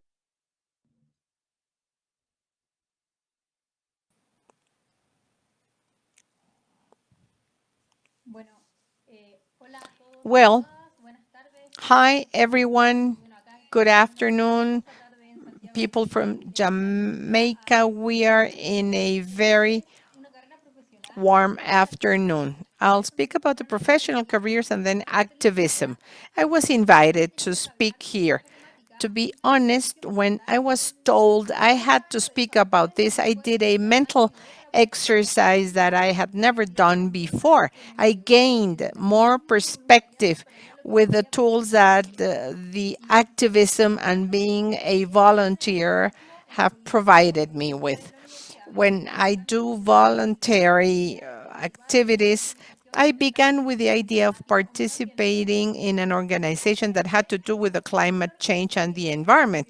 Unfortunately, there was no organization that could give me this the first year, nor the second year. I had to wait until I was in the 4th year of college to be courageous enough and to lead an organization with a group of friends. We created a student initiative, Zero Wastes, and something that has transformed more, and also including climate change and other activities at college. What this organization gave me allowed me to have these 2 recommendations that I would like to share with you today. The first recommendation is the importance of being involved. In the light of the climate emergency we are all experiencing, we should all be involved to be knowledgeable about the climate change. This is a multi-systemic, multi-factor problem. We need all the levels of the organizations to be involved. When we speak about constructing a career or employment, the importance of being part of these organizations allows you to detect skills that we didn't even know we had. And I also thought that according to my experience and in discussing this with other friends who were activists, we all realized that participating in this kind of organizations before going to formal employment gives us the chance of having this horizon, like being in the university, follow the ones already having employment or labor experience so that you can continue working in the labor aspect. And then it's very important to consider the petitions. If you would like to follow a career in the world of climate change, you need to be aware and be consequent with your dreams. If you've already been a member of these organizations, probably they will tell you, why don't you spend your time in other things like studying or being paid for what you do? There you have to realize what your long-term objectives are, to be conscious of the time that you will devote to activism that is a midterm investment. In the labor world, people appreciate very much if you have participated in this kind of organizations. A final reflection. In doing this mental exercise, in preparing my CV, I put my labor experience on the one hand, and then the experience in voluntary activities. And now I consider that there's no difference between activism and the professional life. The only difference is that we have a salary and something that tells me, a certificate that tells me that I studied something. But what the voluntary activities leave you is the opportunity to give the best of you. In youth work, when we become older, we need to consider the youth and everything they are doing in voluntary activities through activism, because with a great deal of people doing this, we can do this and recognize the other flip of the coin. Congratulations for this great forum. Thank you so much, Natalia, Barbara. Who did I miss? Anybody? I had Natalia. No, Cece, Natalia, and Barbara. Thank you all so much for that session. Sylvia, Adrian, thank you. We're going to take a 5-minute break. And if you're next to somebody, get to know them better. All right? I want everybody to kind of just relax for a little bit, take a sip of water if you have it, and then we're going to move straight into our second session after that. Wherever you are tuning in from, please get up, walk around. I don't know how children sit on Zoom all day. It must be hard sitting down for so long, right? But it's an important session. But in the middle of it, we have to kind of get up, move around a little bit, say something to somebody next to you here in Jamaica, and then we will get back with the third session, discussing COVID-19 impact and the use of technology in the DRR space. And remember to take as many notes as you can so we can apply some of the ideas and suggestions in our own circle, in our own community when we get back after this. All right? Cool.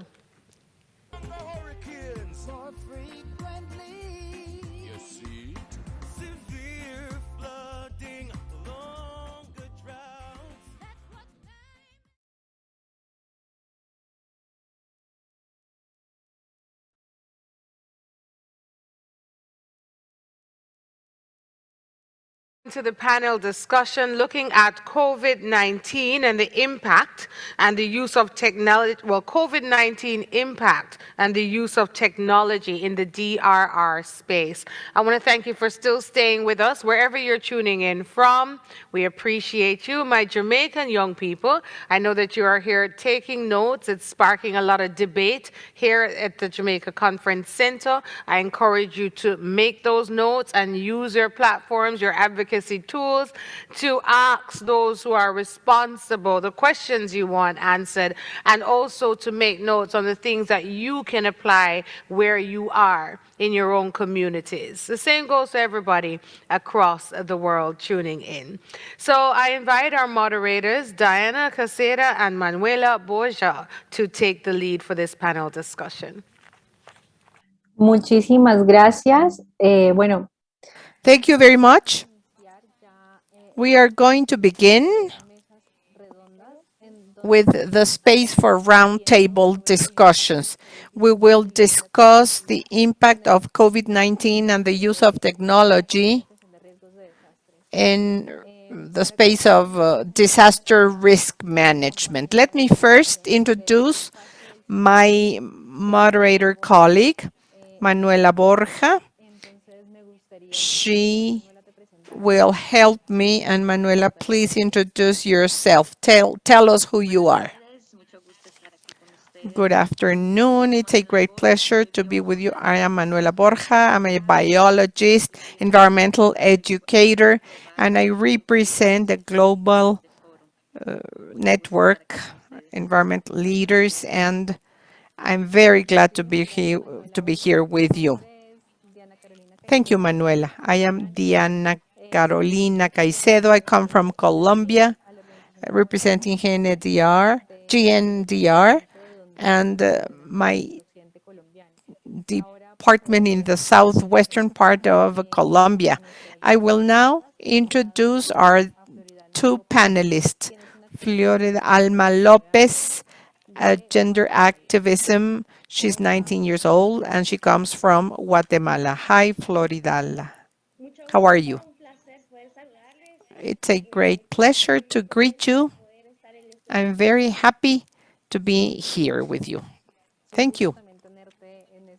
It's also a pleasure to have you with us, Floridalba. Manuela, I give you the floor. Maramata Emmanuel from Haiti. Maranata works at the Environmental Ministry at the Department of Climate Change and assisting the focal point of gender doing technical work for the department. He has experience, she has experience in this environmental field. Maranata, it's a pleasure to have you here. How are you?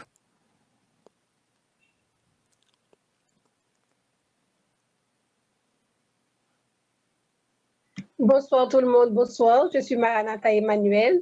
Je suis d'Haïti. Je travaille dans le ministère de l'Environnement, département changement climatique. Je suis très heureuse. Ministry of the Environment, Department of Climate Change. I'm very happy to be in this panel with you. We're going to talk about the impact of COVID-19 in risk and disasters. Thank you very much to you. Thank you very much.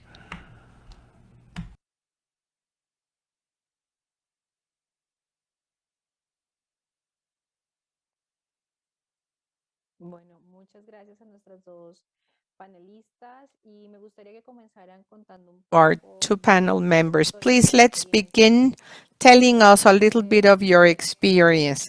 I don't know if Floridalgo would like to begin telling us the work you do with the reduction of disaster risks in your community, Guatemala, and the relationship you have with the use of technologies.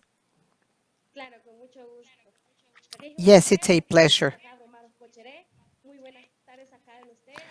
Good afternoon, ladies and gentlemen. I thank you for the opportunity to be here. I am Floridalga Cachiquel. I come from an indigenous town in Guatemala. I am 19 years old, part of the young delegation. This is the first approach at the international level. This is a delegation of UNICEF and to be involved in risk management. This is my first approach, as I said before, more formally having to do with the environment. I'm an activist struggling for the rights of the youth, of women, of indigenous people. This is a way to empower people on different topics as part of the Guatemalan Parliament, the platform of indigenous women, and we need to guarantee that women, children, and the youth can be developed and have access to different topics, and to present proposals and the right solutions according to their rights to their authorities with regards risk management in children and adolescents. This is evident in their communities. So we propose solutions to our authorities that we want to see happening in our communities.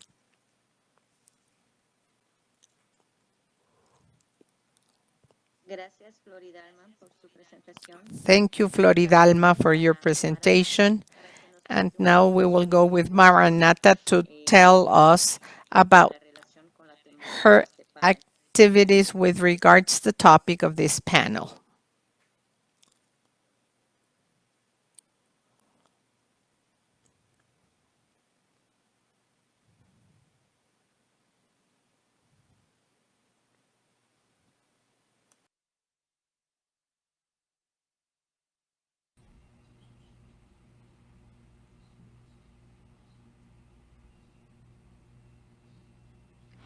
L'interprète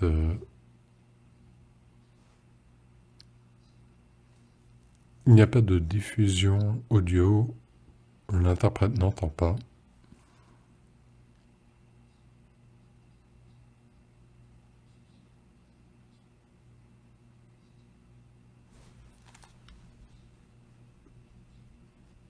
Maranata, por favor, no le estamos escuchando, no sé si tienes tu audio desligado, lo mejor lo puedes checar, por favor.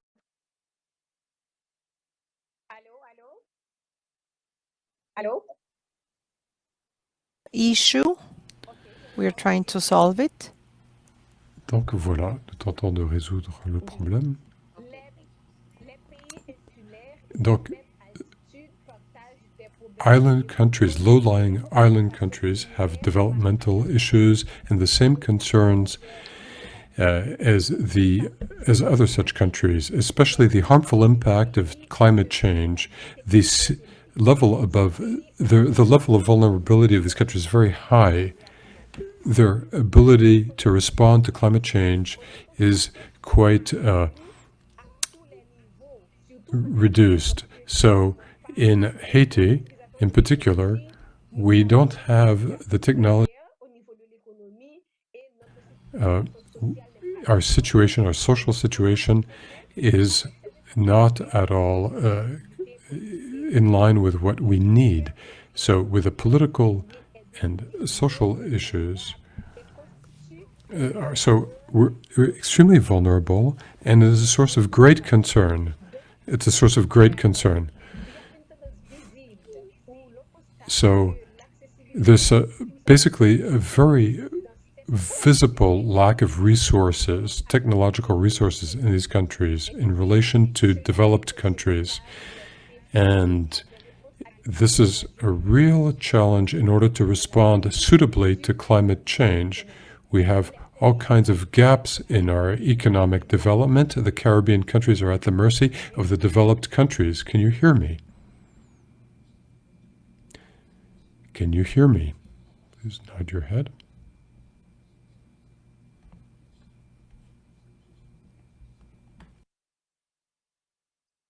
Sí, se puede escuchar. Ok, ok.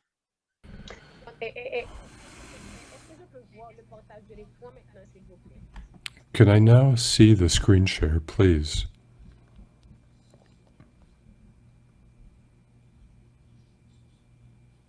Ok. Ok, merci. Okay, good.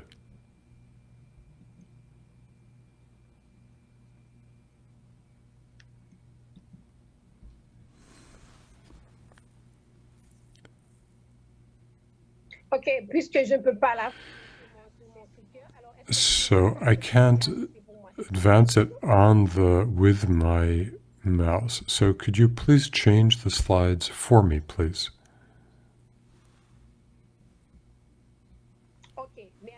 Okay, thank you very much. So, in terms of the geographic situation, the Caribbean are to the southeast of the Gulf of Mexico and the United States. The Caribbean region contains over 7,000 islands. The geography, the climate is tropical, influenced by the sea temperature and rainfall. That is part of the natural disasters. We're very vulnerable due to our geographic situation and our low-lying island status. Because of COVID-19, there has been a serious slowdown in activity in the countries. This has had a major impact across all sectors, and we've had some problems to resolve in terms of socioeconomic activities and political activities. All sectors were hurt by COVID-19, and in terms of climate. Caribbean countries have become more vulnerable and worry us a great deal. Please scroll down the slide for me, please.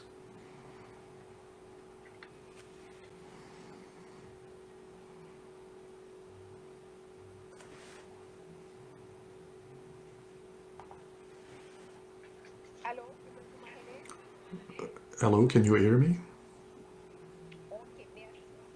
Okay, thank you. The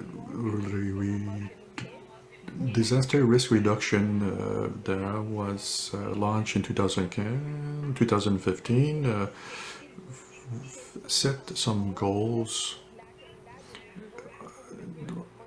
The agenda for sustainability to fight climate change, also a global strategy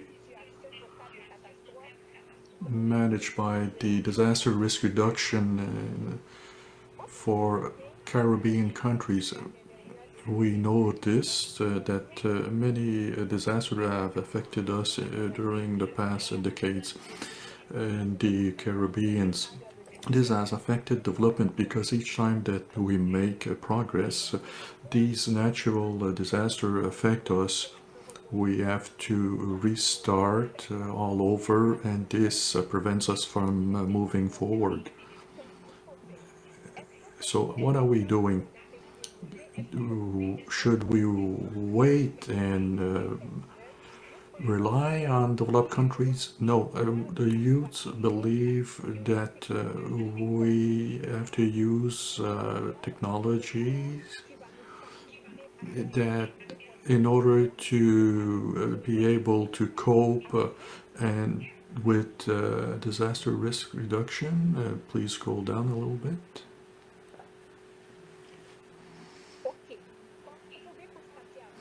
As you can see with me, I've taken a few photos in order to show the devastation caused by natural catastrophe, hurricanes that affect the Caribbean. We are near the Caribbean Ocean, and this causes problem each time there is a hurricane. It causes major damage, and this affects greatly women and children. You know that women and the children are the most affected by global warming. We can use technology, we can use financial aspects. We believe that we can better prevent risks and also better inform our population. As you can see in the pictures, these are damages caused by hurricanes, earthquakes, cyclone, For you, we know that we're somehow limited in terms of time. So I wanted to ask you, Anthony Del Mar, just can you tell us a little bit more about the context in Haiti How are you living in this context in Central America?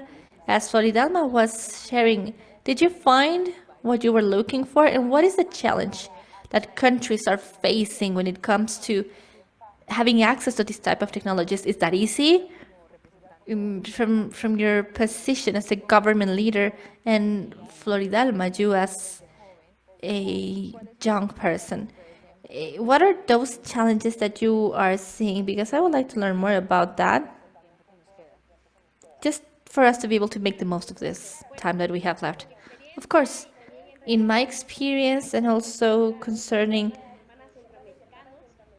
what other colleagues from Central America are saying, we have found that the use of technology also involves certain disadvantages, and also, well, we do not all have technology devices as well, such as computers.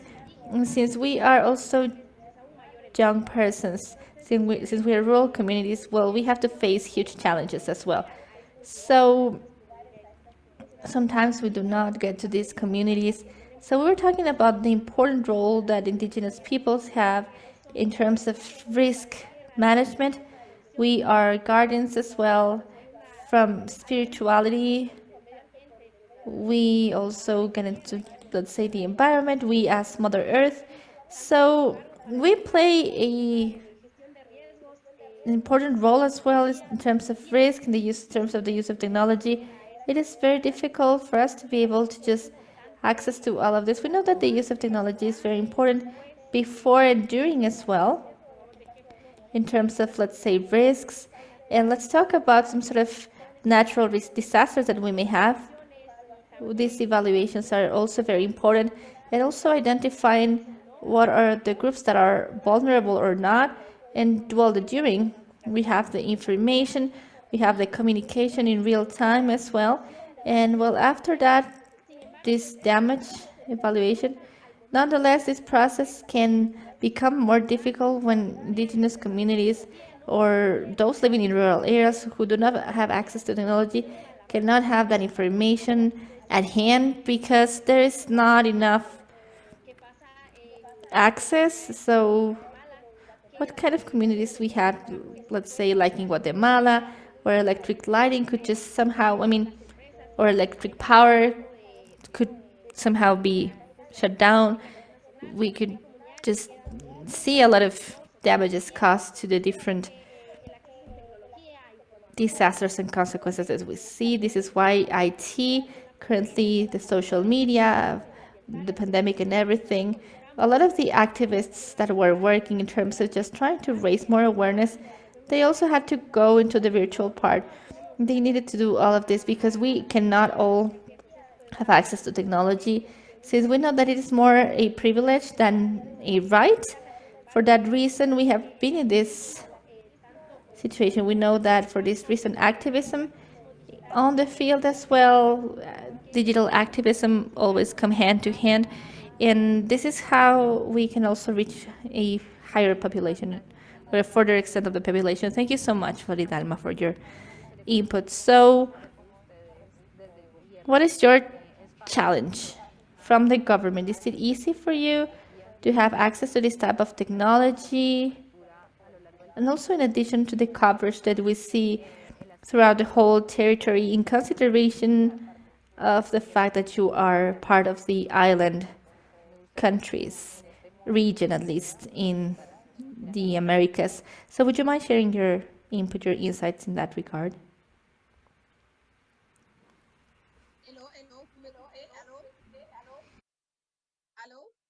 Sí, te escuchamos. La traduction, j'ai pas de traduction. Alors, est-ce que vous pouvez plus exprimer? Excusez-moi, il faut que parce que j'ai pas de traduction.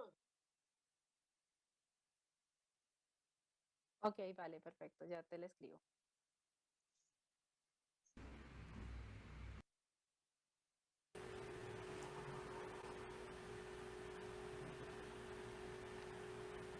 Allô?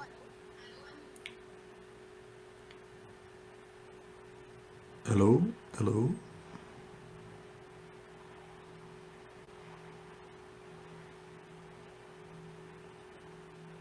Si tienes traducciones.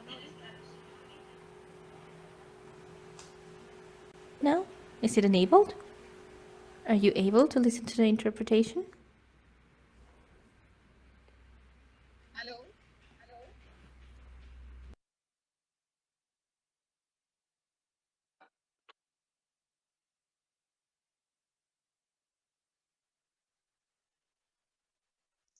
Bueno, a lo mejor tenemos un problema con la traducción.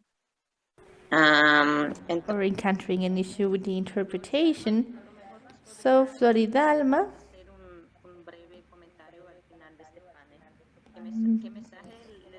maybe you can share a comment. What would be your message for young people, for them to just be a little bit more, let's say, interested in this panel that we have as well, so that everyone can have access to the required information for us to be able to tackle or to face these disasters? I would like to hear from you as well, just to finalize or to finish with this panel. Thank you for your space. So, overall, we know that it is very difficult to just really manage risk because we have no risk management education as such.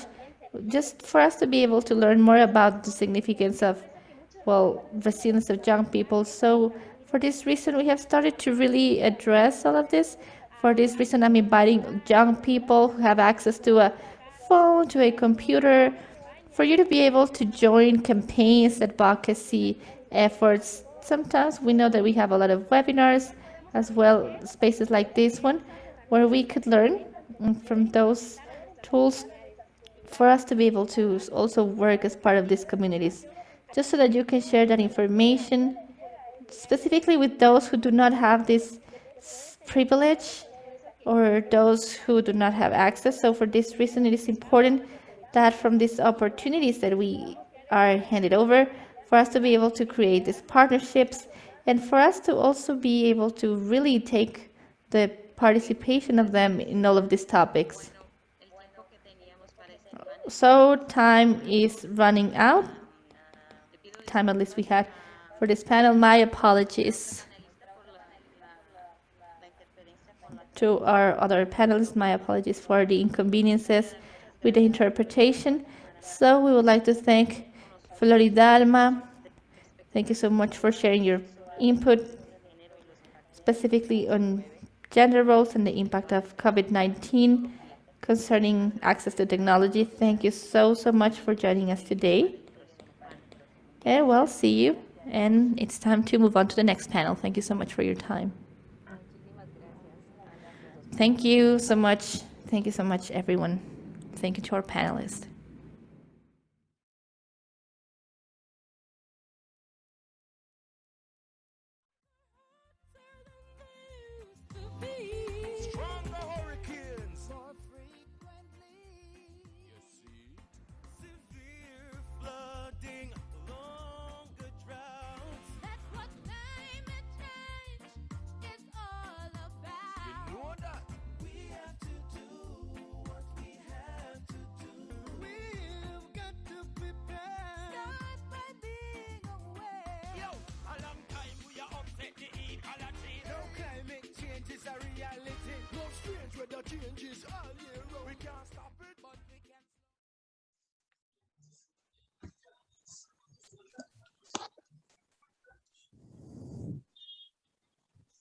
Agora é hora de dar início ao nosso próximo painel de discussão com a temática. Time to start with our next panel with the subject implementation of strategies to increase the adaptive capacity and resilience facing disasters. Our panelists are as follows: Thiago Helsniski from Brazil, economy student from the Sao Paulo University, member of the Youth Climate Leaders and project assistant in Brazil. He is a climate activist, advocate, educator, interested in diversified solutions, specifically for climate actions. Our next panelist is going to be introduced by Jian. Our second panel member is Giselle Johnson from Jamaica. He also graduated from the Occidental Lines. He has a bachelor's degree in sciences and also in sustainable development in Shanghai. He is a climate activist and he has great interest in everything that is related to climate change and how this directly affects the society. Welcome, everyone. Thank you. Thank you for having me. Muito obrigado, prazer enorme estar aqui também. Agradeço especialmente a organização e a Youth Climate Leaders por ter feito essa conexão. Gostaríamos de pedir a cada dos painelistas que discorram brevemente sobre sua trajetória profissional relacionada ao tema deste painel. Poderíamos começar com o Gishu.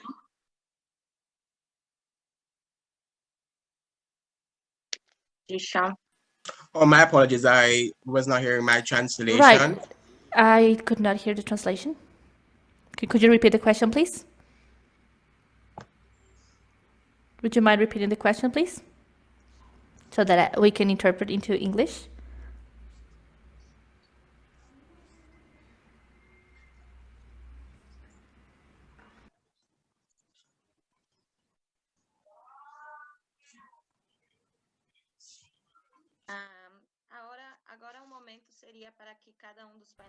Now is the time for all members.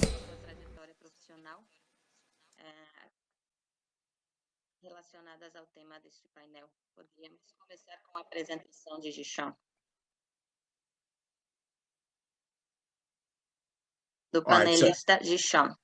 Right, so it seems as if we're having some problems with our translation, but I want to thank the organizers for having me here this evening to present and to talk briefly on disaster, on building or generating and being a part of grassroots organizations that are geared towards disaster risk reduction. I have a brief presentation here that I'm willing to I'm going to share with you guys. I know that we're pressed for time, so I'm not sure if you guys are seeing the presentation. Can you confirm? Okay, there we go. So I'm the lead researcher in charge of the research team at Key Farms. And Key Farms is basically an ocean farm. We pride ourselves as climate farmers, basically an ocean farm group registered here in Jamaica. So we identified three main problems going into or innovating or finding a solution to these problems, or where we're at this point. The three problems that we kind of started off with was that we know that greenhouse gases are still the sole factor of driving climate change, especially carbon dioxide. And greenhouse gases are having a spiraling and cascading effects on biodiversity, and also it's in this particular instance it's having an impact on coastal communities by how it depletes fish stocks. So we came up with four main solutions, and I should say that I should make some important points by saying that Jamaica is one of the most overfished islands in the Caribbean, and we know that climate change, especially in small island developing states, will meet coastal communities first. So coastal communities, fisher folks are at the front line when it comes to climate change. So we have a four-pronged solution to these problems to these problems, basically. Our first solution, the first angle we attack our business at is by capturing carbon we're basically growing seaweed and harvesting seaweed and oyster to kind of sequester carbon dioxide from the ocean, from the atmosphere, and also using oysters as filter feeders to remove excessive nitrates, nutrients basically, and this kind of removes.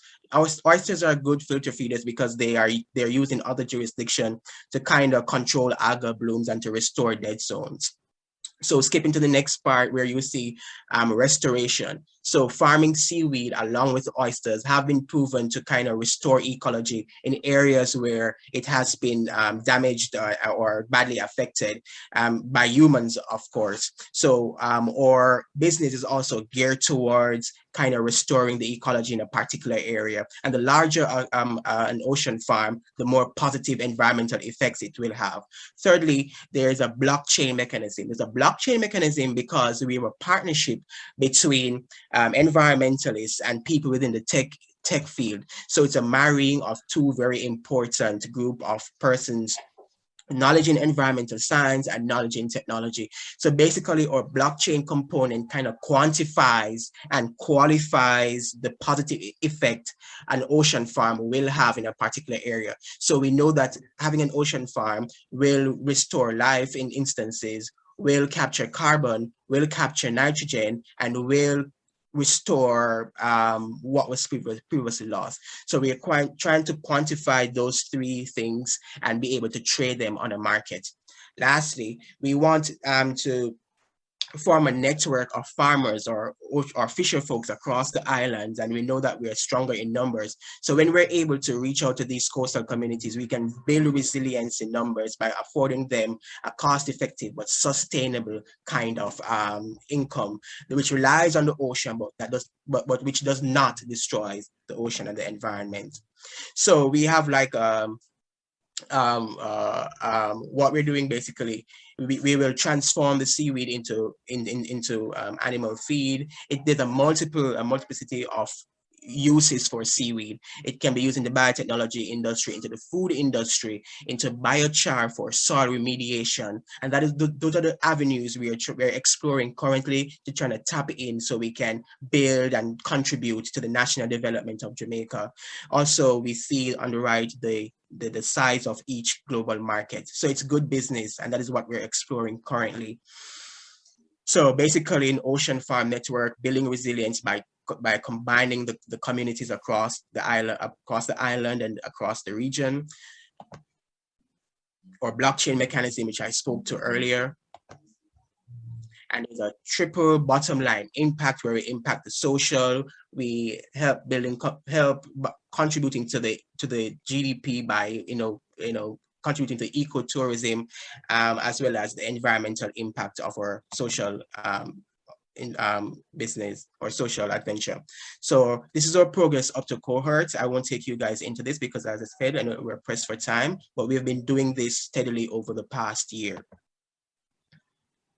These are some of our advisors. We are partnering with Alligator Head Foundation, which is a fish sanctuary in Jamaica. So one of our first partners is with a fish sanctuary, and that is important. We're building partnerships, we're building community as we go along.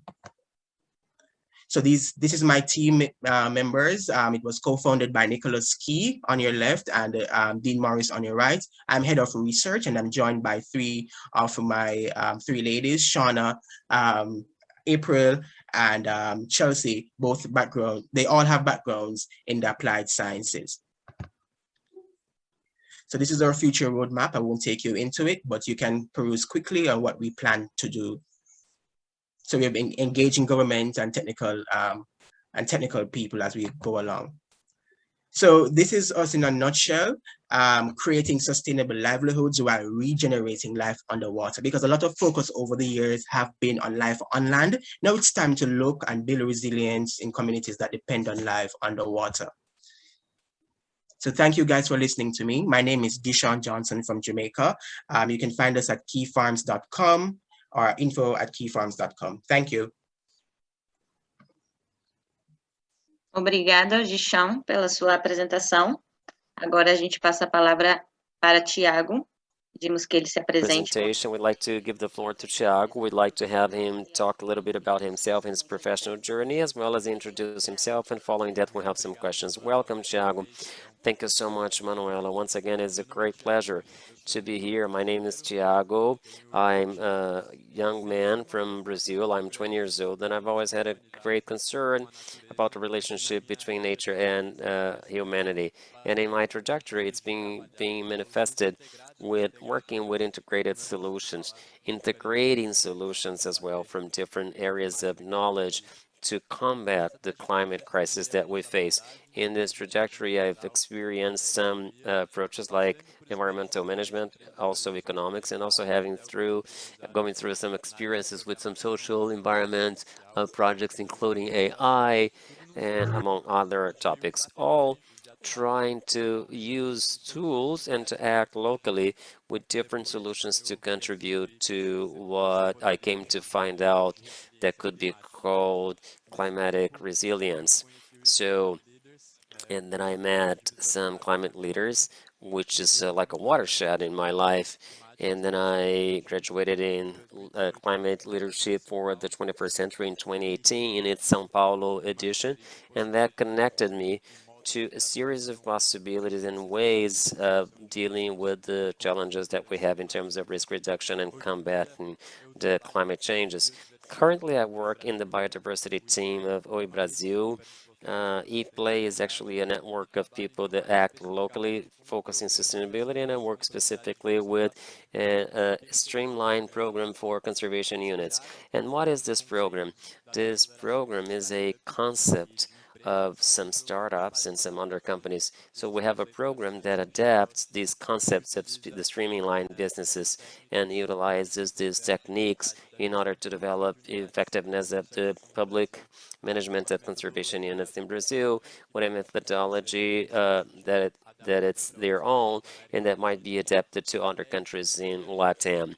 So the idea would basically be to bring capacity building, which would be one of the main axes of the conservation, and get the protected areas and not include them in expenses, but in seeing them as an asset for sustainable development. They would provide some ecosystem services, and they're also socioeconomical tools development for communities and its surroundings.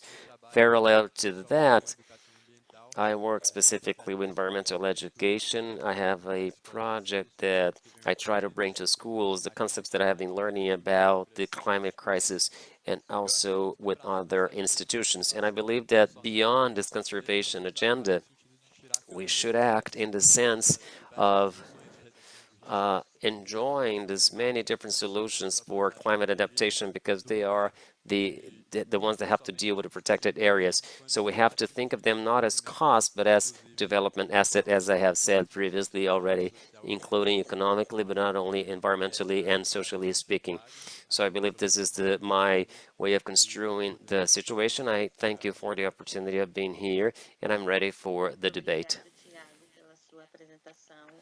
All right, thank you so much, Thiago, for your presentation. It's very interesting to see your work. And it's great to ask, I would like to ask you now, both of you, how can the youngsters get involved in this kind of projects, and where can we try to find financing for the implementation of solutions and projects like the ones you have just mentioned and are involved? I believe it would be really interesting to have this kind of information so that the youth that is watching us can actually have a little bit more knowledge about the journey they might be able to follow in order to contribute and involve with projects like this. Can we start with Deshaun, please? Yeah, absolutely. I would encourage all the youth that are listening right now to get to kind of form a pact, form people who share the same idea as you around the idea of climate action. There are persons like you out there. It's just a matter of finding them. And that is how Key Farms was started. I made a tweet on Twitter, of course, and somebody reached out to me and they DM'd me. And then we transferred to a WhatsApp group. And that is how we started develop our ideas around a single point, which is climate action. And here we are now. So there are other persons, no matter how wild your idea is, there are persons out there willing to hear you out and willing to be a part of your team. And they sometimes have wilder ideas, but that makes it even more interesting. On the part of financing is a major issue, especially in Jamaica, where a lot of times our leaders don't always take us seriously, and the finances that exist are not always sustainable. So for example, we get a grant at this point, but that grant finishes very quickly and doesn't have a real impact on our idea. And so we're kind of left out in the cold to kind of fundraise on our own and stuff like that. But maybe what we need to do as a community is to get big, to expand. So the more of us, the better, and we're able to form a constituency of climate actors, of climate activists who are able to hold our leaders accountable and demand more climate financing for our ideas. Obrigado, Gishan. Tiago, poderia nos trazer sua contribuição? Claro, vou ser muito breve, acho que o Gishan já trouxe de uma I'll be maneira very brief because I think Jisham has mentioned the most important solutions. I think that an important comment that he made is that despite living in a social, economical, climate, systemic crisis, and so many others, we have something very positive, which is basically the sharing economy, which is basically the creation of collectives through the sharing of ideas and of these collective entrepreneurs using climate solutions that we have so many. These are key so that the solutions become more institutionalized and so that there's credibility to what is being done, which is actually what we need now when we think about having access to financial credit lines. So I see these networks of young people as in a very positive way, because it is a way of precisely, institutionalizing when it comes to participation in, for example, bidding rounds and things like that, tender rounds, so that they can make it possible for some ideas from the young people to have access to the capital markets, for example. All right, thank you. So just to finalize, I think we could ask you one last question. So we know that there is a better awareness from the states in terms of their obligations to respect and protect human rights, as well as responsibility to reduce the risks of natural disasters. In your vision, how do you think the states could actually commit to these strategies? And then we could have a little presentation about that, and we can finalize with some sort of message from you to the youth in the face of all these challenges. Dushan? Yeah, absolutely. I think there needs to be more. There needs to be more political will. A lot of times our leaders talk, but there's no action. But I'm so glad today that Jamaica is hosting this conference, because here it is that we're talking, but also we need to go beyond this and reaching out to persons who are willing to, persons who are a part of communities that are especially vulnerable. For example, coastal communities and coastal communities.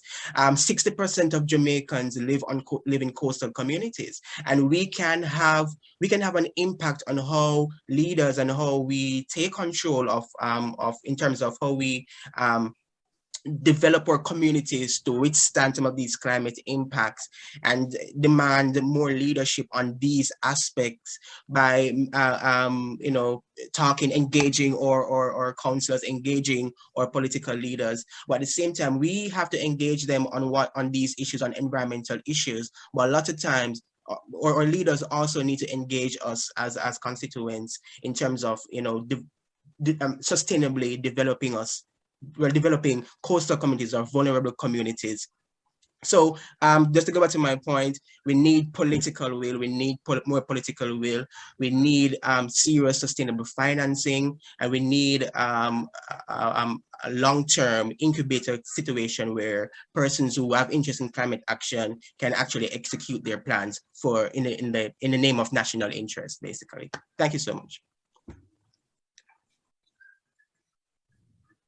Tiago, para finalizar. Complementarmente à fala do Gishan, então, a partir da minha experiência até então, eu acho que no Brasil também temos problema muito grande de vontade. I think that in Brazil we have also a huge problem to do with political will and the need of conversions and actions, but I believe that a strategy that is more effective in this case would be the work with local governments, especially the municipal governments, as the case in Brazil. So I think it's always important to remember that the global reality is set. So if we have adapting and resilience solutions and adapting to biodiversity and areas, so in several different realities, it's very good to have a more resilient reality. So I think that even in Brazil, even though we have closed doors, nationally speaking, there's a lot of space for awareness and for capacities in the public power in other levels, not only national. Of course, national power is, of course, very important in the international conference scene, but this can be a way to go, to work on small scales and then grow after that.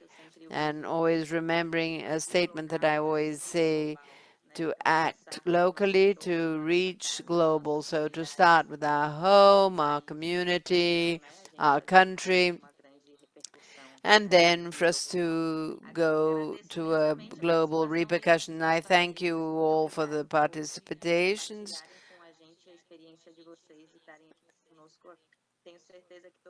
And I hope that all the people that have heard us and very, very inspired. So we're going to now end our panel.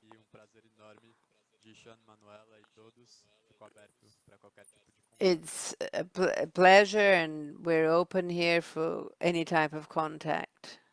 Yes, indeed. Thank you guys for inviting us, and it was a really good chat, and more power to the youth. Thanks a lot. Bye. Sessions there, and I want to thank the moderator, Diana Casedo. To my Jamaicans here, a message coming out of that conversation is the political will. And Diana said, starting at the municipal level, local government, and having some conversations with some of my Jamaicans here today. I think they're all fired up to get this thing going. So I want to say, use the hashtag DRR Jamaica and use the public space to get your advocacy on. Where are all the youth mayors? Where are you? I know they're out there. Yes, Deputy Mayor. So galvanize the youth and turn up and sit with your mayors and all of the leaders in local government and have your voice heard. But not just that, bring your ideas. It's about action, climate action. Yeah? Bring your DRR plan, map it out, write it out, and bring it to your local representatives. We have to work as a collective. So I want to thank everybody there. I'm fired up. I'm getting a lot of ideas, and I know some of you are too, but we have to be the advocates on the ground in our local communities if this is going to happen. We have to be fired up, just like when we go to a dance and we jump up and we get excited at the party. This is the DRR party. Let's get excited about it. So wake up! I know it's been a long session, but you know, this is very important business. We're going to move right now and break out into 4 groups to discuss and revise the youth statement for the DRR platform. So be sure to look at the language link in your individual screens, wherever you are tuning in from, and please enter the breakout group specific to your language. So if you know hablo español, you had no business over there. You understand me? All right, so we're going to go into the sessions, young people, and then we'll be right back with you for the final leg of this hashtag DRR party. It's exciting. Yes, and for my Jamaican young people here, remember, DRR Jamaica, get your ideas out there. All right, so I'll see you in just a minute. We're doing our thing here.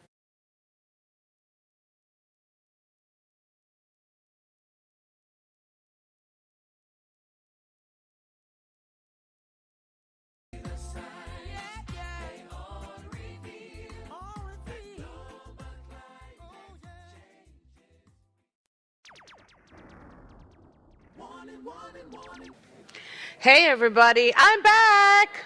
Hashtag DRR Jamaica. I see many of my Jamaican young people grouped up. All right, you asked and I gave you what you wanted.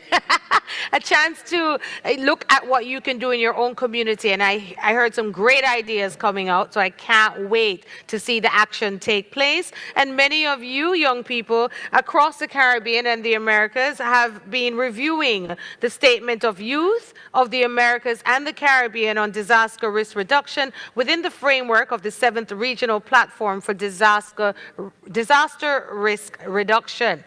In everything we do here in Jamaica, we encourage you to get up and move and stay fit and healthy so that you can respond to some of the risks and the disasters and the hazards, right?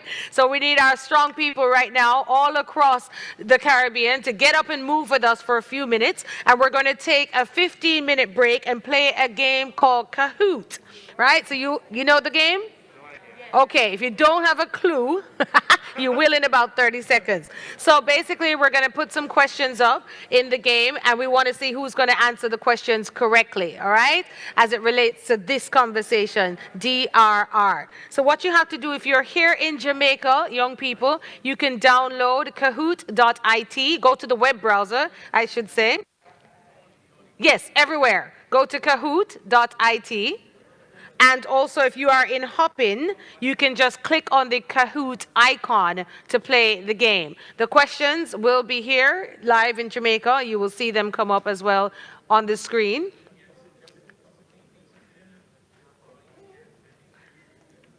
Okay.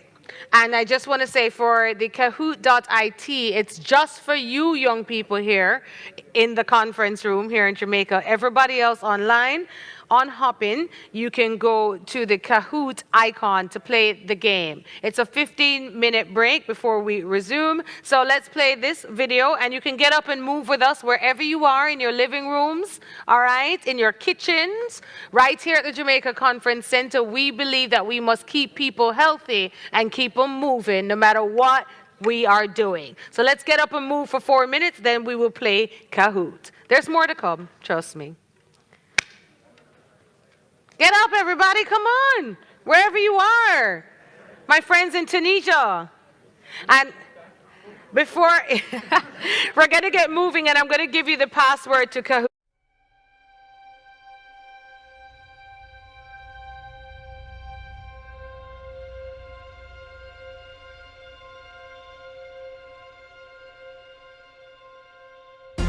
One, two, three, two more. 1, 2. Adults to 30 minutes activity daily. Love your body, treat your body right. Vegetables, make sure you eat plenty. Children do 60 minutes activity daily. Drink some water when you feel thirsty. Cut down dessert and have a smoothie. Jamaicans, love your body, treat your body right. Love your body, treat your body right. Just eat right. Love your body, treat your body right. Love your body, treat your body right. One more time now. Love your body, treat your body right. Love your body, treat your body right. Just eat right. Love your body, treat your body right. Love your body, treat your body right. Listen up. Make sure you know your health status. Go a doctor and get a regular checkup. Chronic disease can slowly creep up. We can lower the risk and live up if we just eat right and get moving. Jumping, running, dancing or skipping. Change the children, them lazy habit. Make them play out the door and put down the tablet. Jamaicans, love your body, treat your body right. Love your body, treat your body right. Just eat right. Love your body, treat your body right. Love your body, treat your body right. Jamaica get moving. Love your body, treat your body right. Love your body, treat your body right. Just eat right. Love your body, treat your body right. Love your body, treat your body right. After 2, make me hear you say I love me. 1, 2. I love me. 1, 2. I love me. 1, 2. I love me. After 2, make me hear you say I love me. 1, 2. I love me. 1, 2. I love me. 1, 2. Jamaicans, love your body, treat your body right. Love your body, treat your body right. Just eat right. Love your body, treat your body right. Love your body, treat your body right. One more time now. Love your body, treat your body right. Love Love your body, treat your body right. Just eat right. Love your body, treat your body right. Love your body, treat your body right. Jamaica get moving. Love your body, treat your body right. Love your body, treat your body right. Just eat right. Love your body, treat your body right. Love your body, treat your body right. One more time now. Love your body, treat your body right. Love your body, treat your body right. Just eat right. Love your body, treat your body right. Love your body, treat your body right. Listen up. Love your body, treat your body right. Love your body, treat your body right.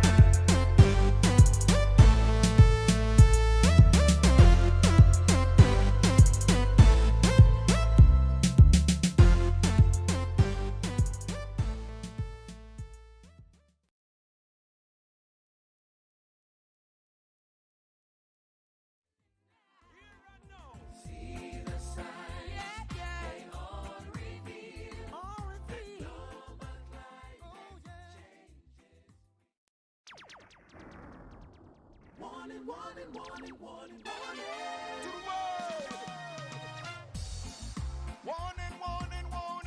Climate change is happening. We got to do something, no doubt. To the world, we're calling out. Hey.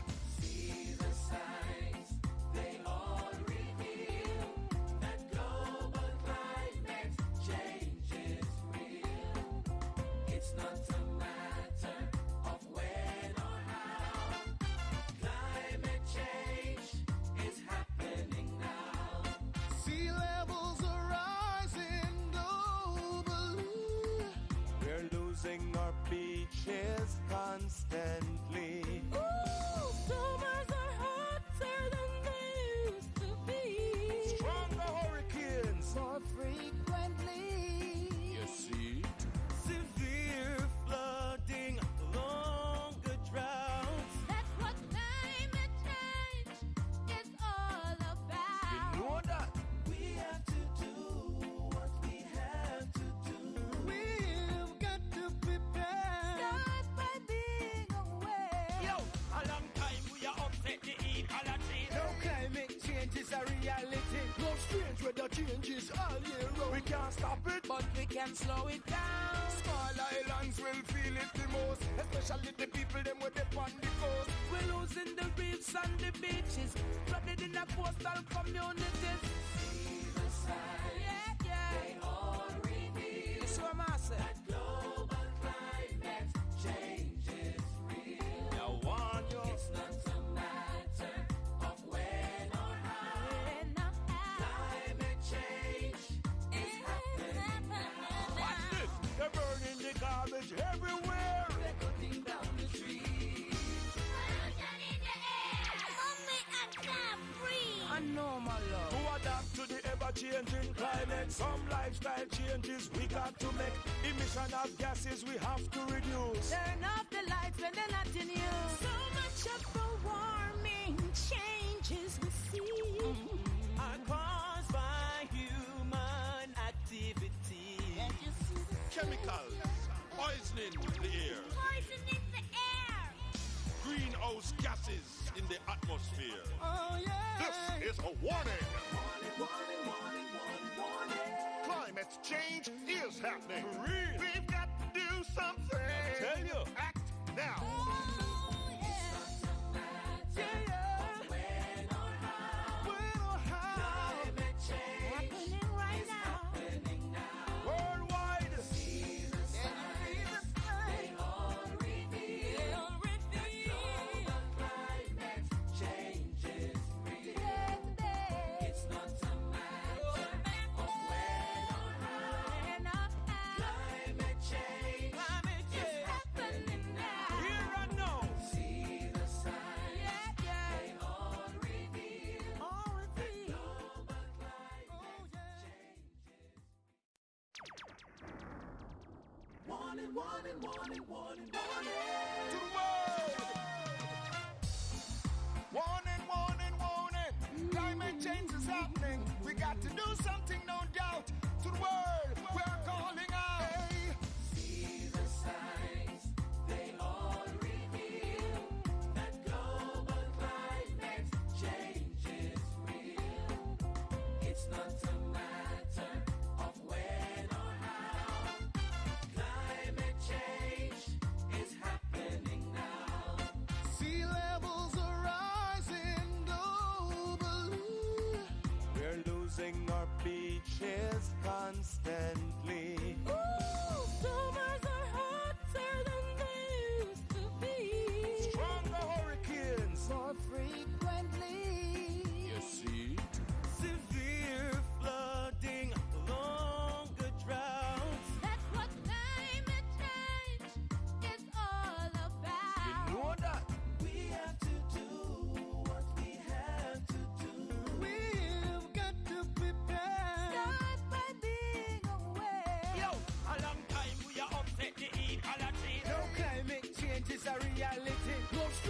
weather changes all year round. We can't stop it, but we can slow it down. Small islands will feel it the most, especially the people them with the on the coast. We're losing the reefs and the beaches, flooded in the coastal communities. See the signs, they all reveal. That's what I say. That global climate change is real. I warn you, it's not a matter of when or how. Climate change is happening now. Watch this, they're burning the garbage everywhere. They're cutting down the trees. Pollution in the air. Mommy, I can't breathe. I know, my love. To adapt to the ever-changing climate, some lifestyle changes we got to make.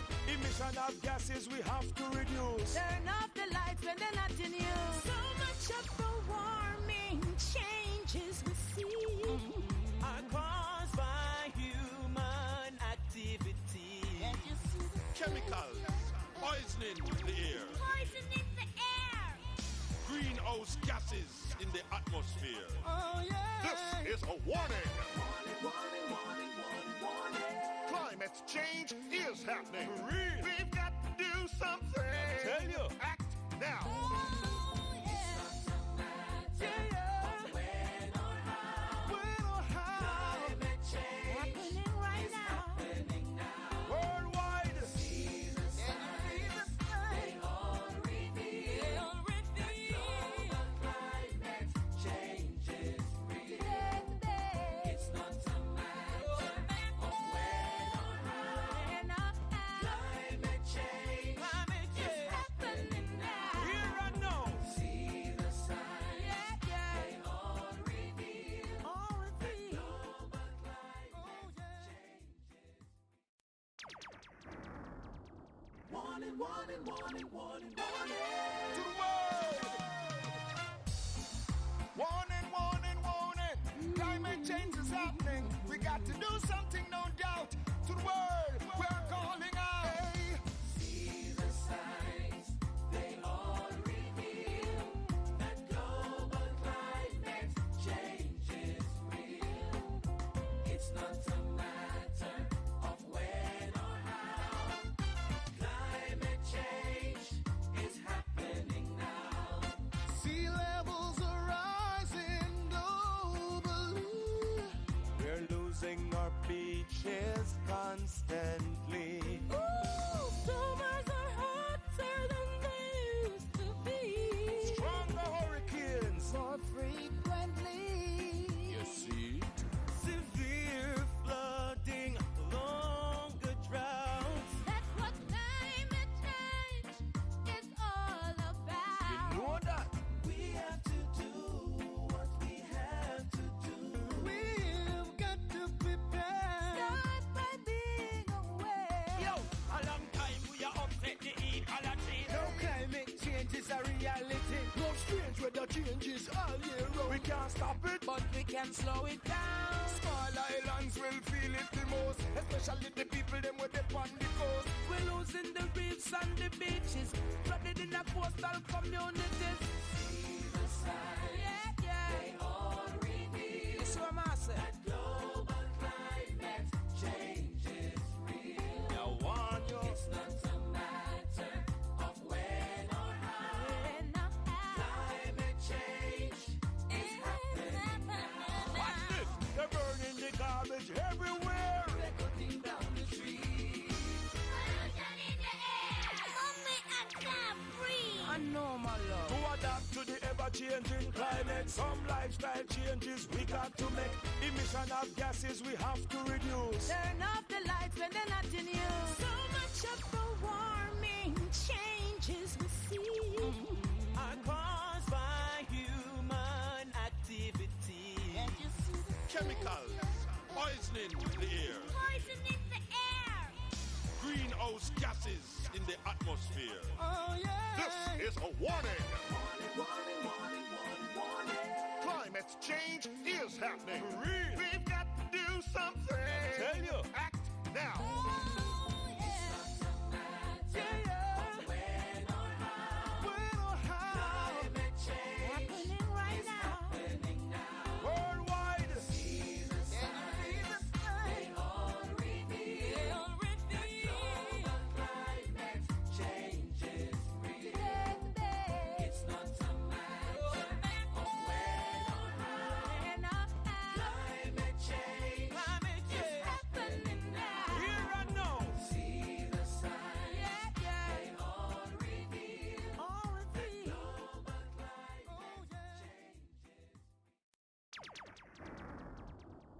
To the world.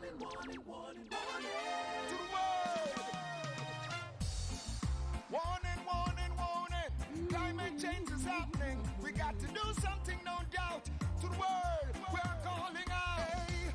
See the signs, they all reveal that global climate change is real. It's not a matter of when or how. Climate change is happening now. Sea levels are rising globally. We're losing our beaches constantly. Ooh, summers are hotter than they used to be. Stronger hurricanes more frequently. You see? Severe flooding, longer droughts. That's what climate change is all about. You know that? We have to do what we have to do. We've got to prepare. Start by being aware. Yo, a long time we are upset the ecology. No climate change is a reality. No strange weather changes all year round. We can't stop it, but we can slow it down. Small islands will feel it the most, especially the people them with the on the coast. We're losing the reefs and the beaches, flooded in the coastal communities. See the signs, they all reveal. It's what I say. That global climate change is real. Now warn you, it's not a matter of when or how. Climate change is happening now. Watch this, they're burning the garbage everywhere. They're cutting down the trees. Pollution in the air. Only and can't breathe. I know, my love. To adapt to the ever-changing climate, some lifestyle changes we got to make. Emission of gases we have to reduce. Turn off the lights when they're not in use. So much of the warming changes we see are caused by human activity. Chemicals poisoning the air. Poisoning the air. Greenhouse gases in the atmosphere. Oh, yeah. This is a warning. Warning, warning, warning, warning. Climate change is happening. For real. We've got to do something. I tell you. Act now.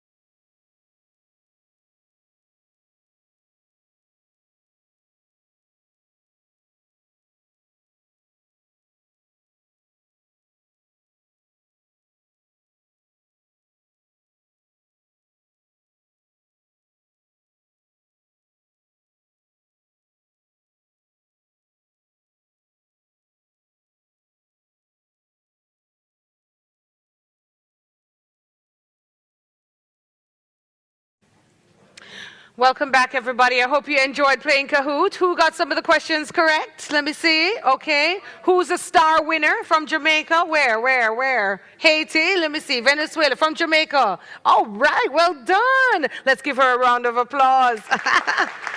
And to everybody who got the questions correct, wherever you are tuned in, congratulations as well. And if you didn't get the question correct, at least you now know the answer. The most important thing is to know. Say no. All right. So many of you have reviewed the statement of youth of the Americas and the Caribbean and on disaster risk reduction within the framework of the 7th Regional Platform for disaster risk reduction. And now we're going to have some feedback from the various groups on the statement, and we'll start with English. So I'm going to ask Janelle to present the feedback for us now.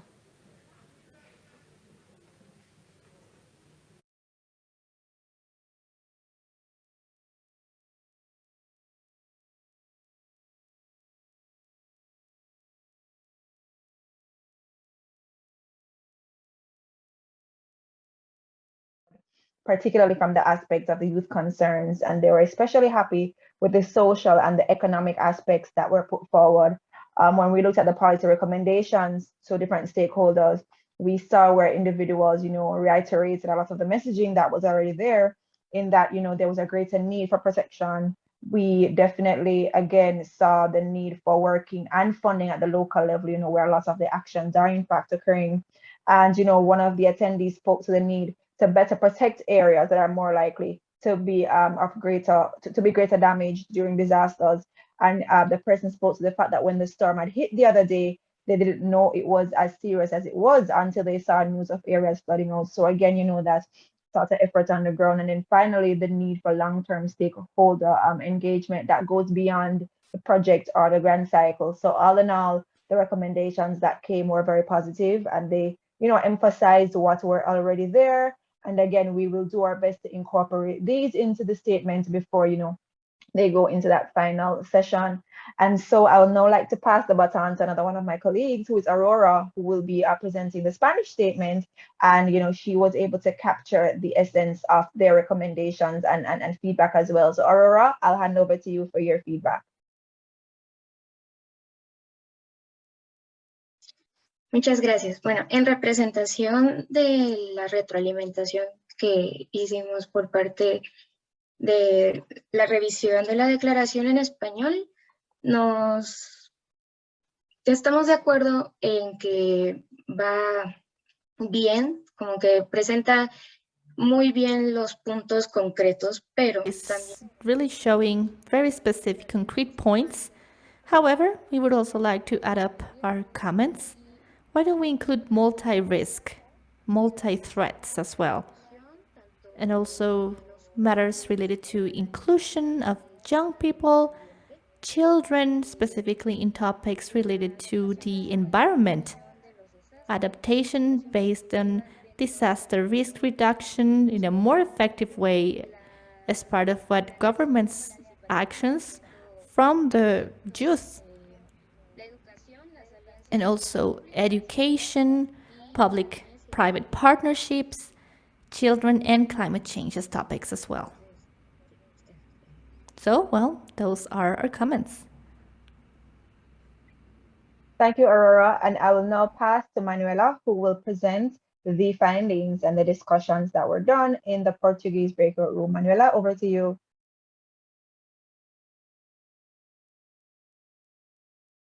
Boa noite a todos. Então, o grupo que discutiu a declaração em português. Good evening, everyone. So the group that debated a statement in Portuguese, a group of young people, they felt really satisfied by the statement that was mentioned. They felt really grateful for all the work that has been done, and I would like to add something when they are talking about the financial aspects. Not only thinking of credit lines for the risk management of possible disasters and hazards, but also for prevention and preparation to face all these risks. And mainly thinking about credit lines for climatic education about climate change. So they brought the suggestion that in order to be able to prevent those accidents, those disasters, we definitely need to have education in order to provide the possibility of doing so together with communities so that these communities can be prepared for possible disasters. Generally speaking, they felt really well about the whole thing, as I said before, and they just made this comment specifically. Thank you so much.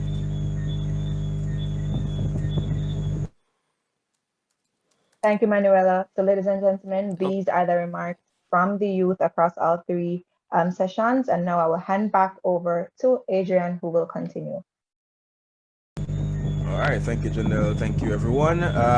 Please note that the feedback will be incorporated into the statement, and this will be recorded.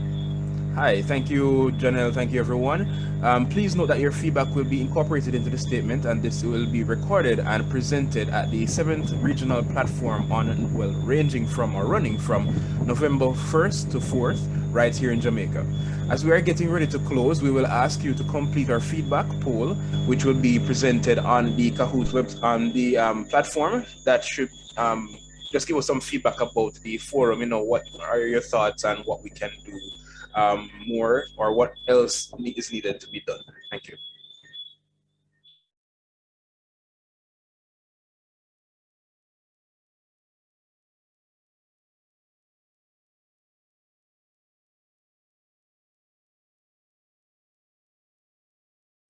for putting that together today and making this forum and forum happen. Thank you for, participating. What's my favorite P word today?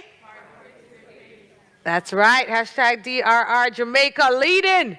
No, we're all leading as a Caribbean and the Americas.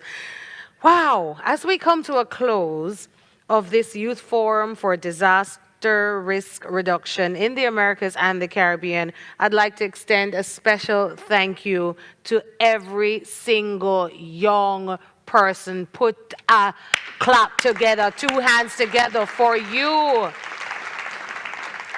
And now I'd like to invite our minister here in Jamaica, the Honorable Desmond McKenzie, Minister of Local Government and Rural Development, to deliver the closing remarks. He's been working very hard on this, so let's big him up, as we would say in Jamaica.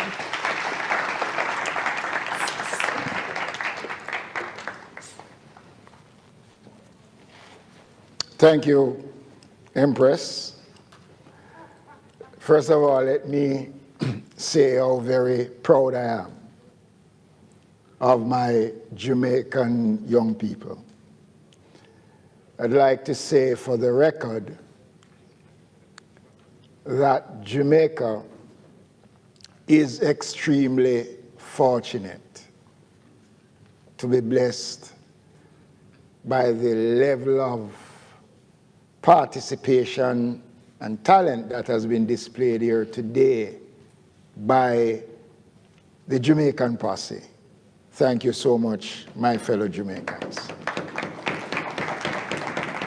To the wider platform, it's an honor for Jamaica to be the first country to host a forum of this nature that will reflect the views of young people across the Americas and the Caribbean. The concept of this forum is a Jamaican concept. And I'm proud that this present administration was the one who came with this idea. Small island states such as Jamaica and other such countries in the region do suffer severely from disasters. If we take the present crisis that confronts us today, which is COVID-19, and then you ask the question, which category of persons across the world, especially in areas such as the Caribbean, that has benefited in a way that you can describe that benefit as being disastrous? Which sector of the population have suffered most? Young people. Because education has been the silent victim in this COVID fight. And I want to commend those of you, not just here in Jamaica, but across the region, who, despite the challenges, have not lost faith and continue to do what is necessary to ensure that your education is priority despite the pandemic.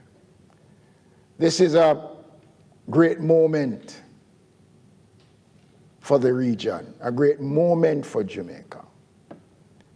And as I said a couple days ago, I am pretty confident about the future of Jamaica, about the future of the region, because sitting in front of me, listening by whatever means you are outside of Jamaica, the world can feel better because of the role that you as young people is playing at a crucial stage in the development of the world. I want to commend you all and to express the gratitude of the government for all of you who have made this possible. I was on a radio program, Empress, your program on Saturday, and the question was posed, what will happen with the statement that comes out of today's session? And my response was, this is one time that a government cannot afford to lose the trust and the confidence of the young people. And we will ensure that whatever position is taken is considered at the highest level when we meet in the regional platform next week. Let me thank you all and again express the gratitude and appreciation of the government of Jamaica. And again, I must say to you, I am confident that our future is secured. Thank you very much, Minister. And Mackenzie, I know you're on social media as well, right? You're on Twitter and all jokes aside, the young people will be sharing some of their ideas on social media. That was a suggestion made here in Jamaica from the young people in conversations in and out of this very important forum here today, where some of them came to me and said, you know, we need to do something using the public space, and they came up with an idea to present, you know, solutions to some of the problems they see, the climate challenges that they see, to look at solutions, right? And they're going to post those solutions and ideas and tag different stakeholders. So I want to applaud my young people here in Jamaica for taking the initiative to take action on their own, all right? And this forum has helped to spark that initiative, because education is everywhere in the communities, on social media. So if we're going to educate, we need to do it everywhere we are, all right? So young people in Jamaica, clap yourselves. This is where we work, but as you can see from all of the participants here today across the Caribbean, all of you young people are working so hard in your own community. So clap yourselves, we applaud you, thank you. Because whatever affects a country over here will affect us over here. So it is a global effort. Again, Honorable Minister, thank you for the initiative. Jamaica is the first in many things, but we do it for our Caribbean neighbors and our friends in the Americas. So, as we come to a close of this Youth Forum for Disaster, I keep stumbling on the word disaster today. It's because I don't like disasters. I'm allergic to it, so my mouth can't even say it. So, yes, as we come to a close of this Youth Forum for Disaster Risk Reduction in the Americas and the Caribbean, I'd like to extend a special thank you to the Honorable Minister of State, to the Ministry of Education, Youth and Information, the Honorable Robert Nesta Morgan, Special Representative of the Secretary General for Disaster Risk Reduction in the United Nations Office for Disaster Risk Reduction, Mami Mitsutori. I'd also like to thank UNICEF Representative to Jamaica, Mariko Kagoshima, Youth Ambassador for the Office of Disaster Preparedness and Emergency Management, Jamaica, Kyla Gaynor, and all of our sponsors and partners. Listen, it takes teamwork to make the all right. The Ministry of Local Government and Rural Development, the entire team has been here working so hard. Thank you all so much. Late nights, it's a lot of work to make this happen, but you have done a great job here on the ground. UNESCO, UNICEF, the UN Office of Disaster Risk Reduction, the UNDRR. You know, I'm about to drop some acronyms on you right now, okay? The International Federation of the Red Cross and the Red Crescent, IFRC, Caribbean Disaster Emergency Management Agency, CDEMA, and the Global Network, oh, you got to say it with swag, you know, when your acronym drop in, and the Global Network of Civil Civil Society Organizations for Disaster Reduction, the GNDR, our presenters everywhere. Thank you so much. All our special guests and youth participants joining us today, we appreciate you.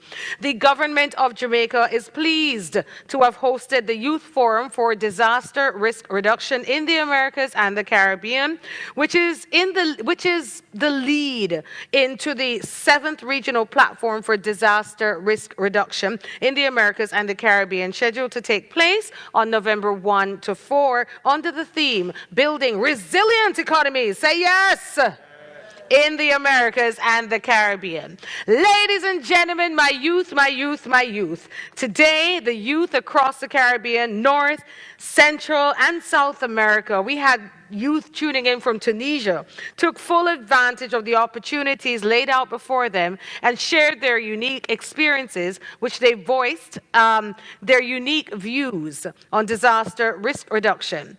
In the end, you young people have crafted a youth statement which will be delivered, as you heard from the minister, to the decision makers at the 7th Regional Platform for Disaster Risk Reduction in the Americas and the Caribbean. I've never said disaster risk reduction so many times in my life. I have probably said it 5,000 times today on this platform. And so it's in my DNA. We're going to reduce the risk. Are you with me? All right. So recordings of this event will be available at the UNDRR YouTube channel, right? So you can check it out there. And it is hoped that this forum statement that we deliberated on and heard the feedback from some of the young people will be implemented and acted upon so that the voices of youth across the region will not be seen as tokenism, but will be valued and cause the decision makers to provide the youth in the Americas and the Caribbean with a medium for inclusive regional integration where knowledge on disaster, climate and environment resilience and best practices are shared in a collaborative environment.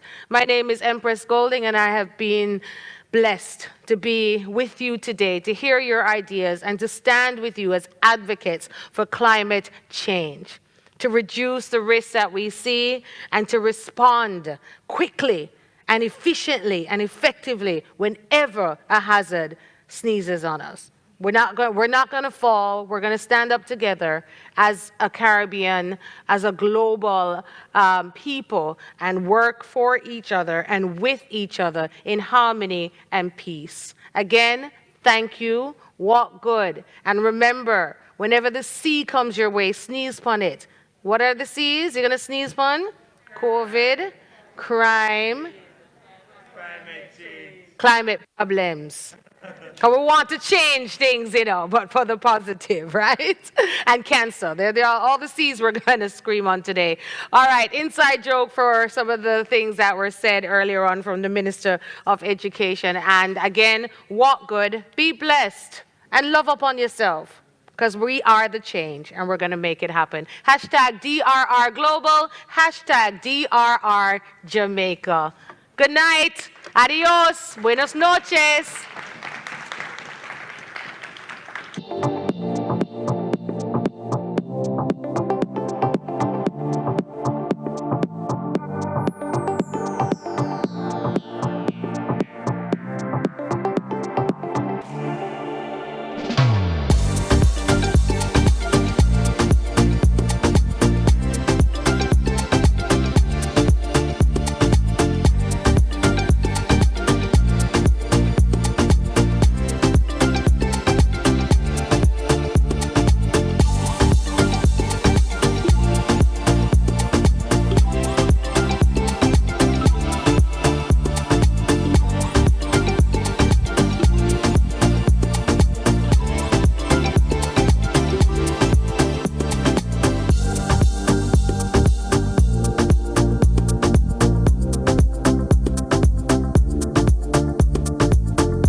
Thank you.